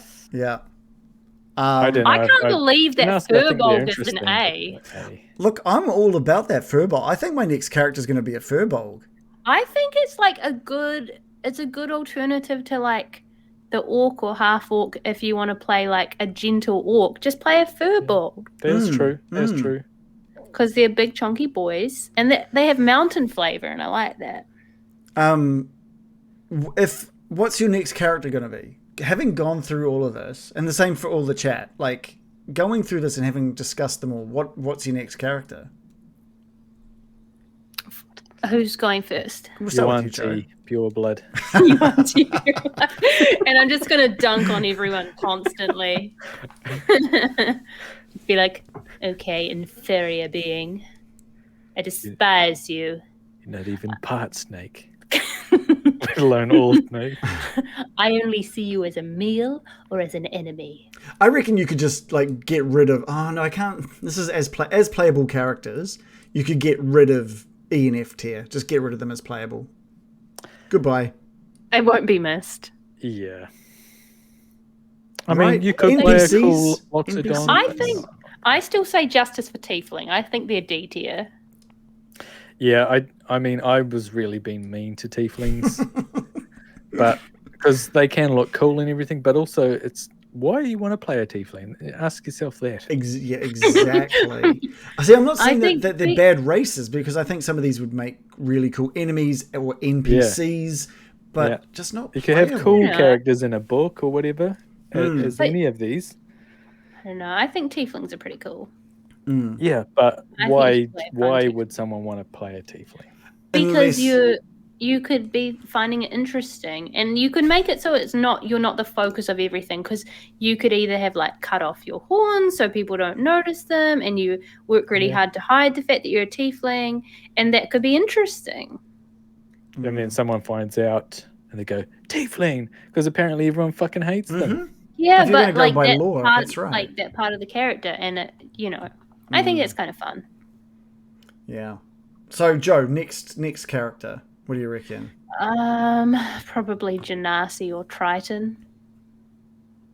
Cool. I thought it would be fun if you were going to play a Triton to play like a real, like, ditzy person. I can't believe Ditzy one. Triton is that high. They have fins. I'm sorry. I have no problems with Triton. I think mermaids are cool and fish people are cool, and that's it. Just use the Genasi. We're already Genasi. Genasi. We've already mentioned that like it's a redundant race. Then it's not doing something that another one isn't already doing. No, but No, see, 'cause- Genasi is different because they're like human people that are touched by magic lineage, but Triton people literally live under the sea. They're like Okay, all right. Atlanteans. Yeah, they're Okay. cool. Watch Aquaman, Okay. Okay. please. Yeah. Shannon, your next character. Oh, well, probably not going to be an elf because apparently everyone hates them. Plus, I think I would. I play an elf. I don't hate them. I don't really want to play an elf anyway. Who would? I've done that. Yeah, they're lame. So why would you? But played out. It's almost too good. It's almost too good. I like to handicap myself by being a human or something. But if I had to pick something other than a human, I do like gnomes, but I've done that. What about Maybe. lizard folk? You played a great gnome. Yeah, I was thinking lizard folk. Really? Turtle. You're going to go all the way down to the C rank for your next character. Or Warforged. Yuck. The only reason I want to play a Warforged is to make a costume with like electronics and shit to change my eye colors. Honestly, I'm surprised the Jith is at D rank. Jeff. No, we don't love. I have no love. I thought they were an E. They're an E on my one. Oh, maybe no. I think I ended up putting them into D. Yeah. Okay. Well, no. Maybe if I just had to pick one, it'd probably be. Fuck, this is horrible. Actually. Joe, you go. Joe, You're gone. Joe, You I went already Triton, went. didn't you? yeah. Triton Wait, or wait. Genasi. Ruby Reagan. Furbolg. I think that would be a perfect character for you to play. We could all I be think a Furbolg Furbolgs. would be a great Furbolg clan. character to play. I think. I agree. Yeah. I can picture him now. So kind. Yeah. He'd So be fun. pure. I like friendly characters. I like playing friendly, nice characters. Okay, I'll be a centaur. Fuck. Yuck. F tier. It's going straight for the F tier. It's on C on my one. But Okay, well, would your centaur wear pants? No. skirt. Ah, yeah. It's not good enough. It's not good enough. Have you heard of gravity? It doesn't work the same. Huge donger hanging below. No. And he's like thinking he's covering it well, and everyone else is seeing it. Well, Just the head of it poking out underneath the skirt. Disgusting. just every now and again when you jump. Just that when it's at the apex of its swing, you can just see it poking out. You guys are obsessed with their genitalia. It's just that I don't want to see it so much that the character is F tier. But here's the thing: it's not real. But I'm imagining it, and actually that's bad enough. Yeah. Imagine I have some. traumatic memories of going to animal parks as a child. do I you? don't want to go back there. There we go. We got the root of the course. It's like a I can tell the session. story. Yeah, it's not good. What? I'm We don't making need it to hear sound a worse story. than what it Yeah. is. Yeah. Well, it's just like Story time. Story time. Oh my god. I remember being a kid and we went up to the ponies. Oh, the pony! And it's like, what's that? and the person at the attendant there was just like, yeah, they get a bit excited when they get food, and it's just like, get me out of here. I didn't like that. No. Okay, so this is Imagine that happened to the centaur every time he gets food. Or just imagine what happens to a triton when it sees a fish. He's got pants on though. Tritons wear clothes. Tritons are Wet fine. pants. Tritons are fine. Like really clingy wet material. Yes. Every day is a wet t-shirt contest for the Triton. Uh, That's fine with me. Or Yeah. a furbolg when it sees like a rock or something. Everyone's got issues with one of these creatures. And the top tier ones are wearing pants. all of the top tier ones wear pants. Even, I think there's dare I something say to it, that. the tabaxi is wearing pants. Mm-hmm. He made allowances for the tail because he wanted to be decent. Right. Well, I think the same, but for the centaur. I think centaur is out and proud with the dong. Okay, I ultimately support your decision. Just don't feed them. Yeah. They love it when they That's a get nice fed. conclusion. Just don't feed them ever. You have to like maintain. I'm not going to talk about it. So No, don't. Please don't. Whatever that was. Let's not finish that sentence. Oh wow, it's getting late. We should it is probably getting end late. it. All right, thank Well, you. I All feel right. very proud that we did We've this. made our. I will put this up in the Discord as well for anyone who may want this as a to remember us by. Yeah. We'll cut that and we'll put Yeah, that. and people can make their claims, contend with us in the Discord. Yeah, please. Yeah, Discord, Getting Dicey, Discord, whatever it is. Yep. I've chucked the link up there if you want to see our previous sessions where we actually play. I've got the YouTube link there. All of our sessions will be up there. So please do stop by, subscribe to our YouTube channel because that's awesome. I love seeing that number go up. That's fun. Subscribe to our Twitch and you can get access to our emotes, but also a very special room just for the supporters in our Discord. Or become a patron for our Patreon. $4 a munch. And we're heading towards our 20 fucking snacks special. So when we get 20 patrons, we only need 13 more, so that's a lot.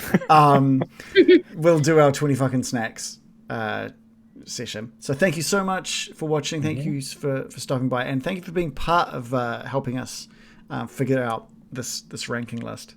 And we'll see you guys all next Monday, hopefully to wrap up maybe the amidst the ancient trees from Elves S tier forever. never get out of here. Thank you. Good night. Good night, everybody. Good night. Same time next time. Good night.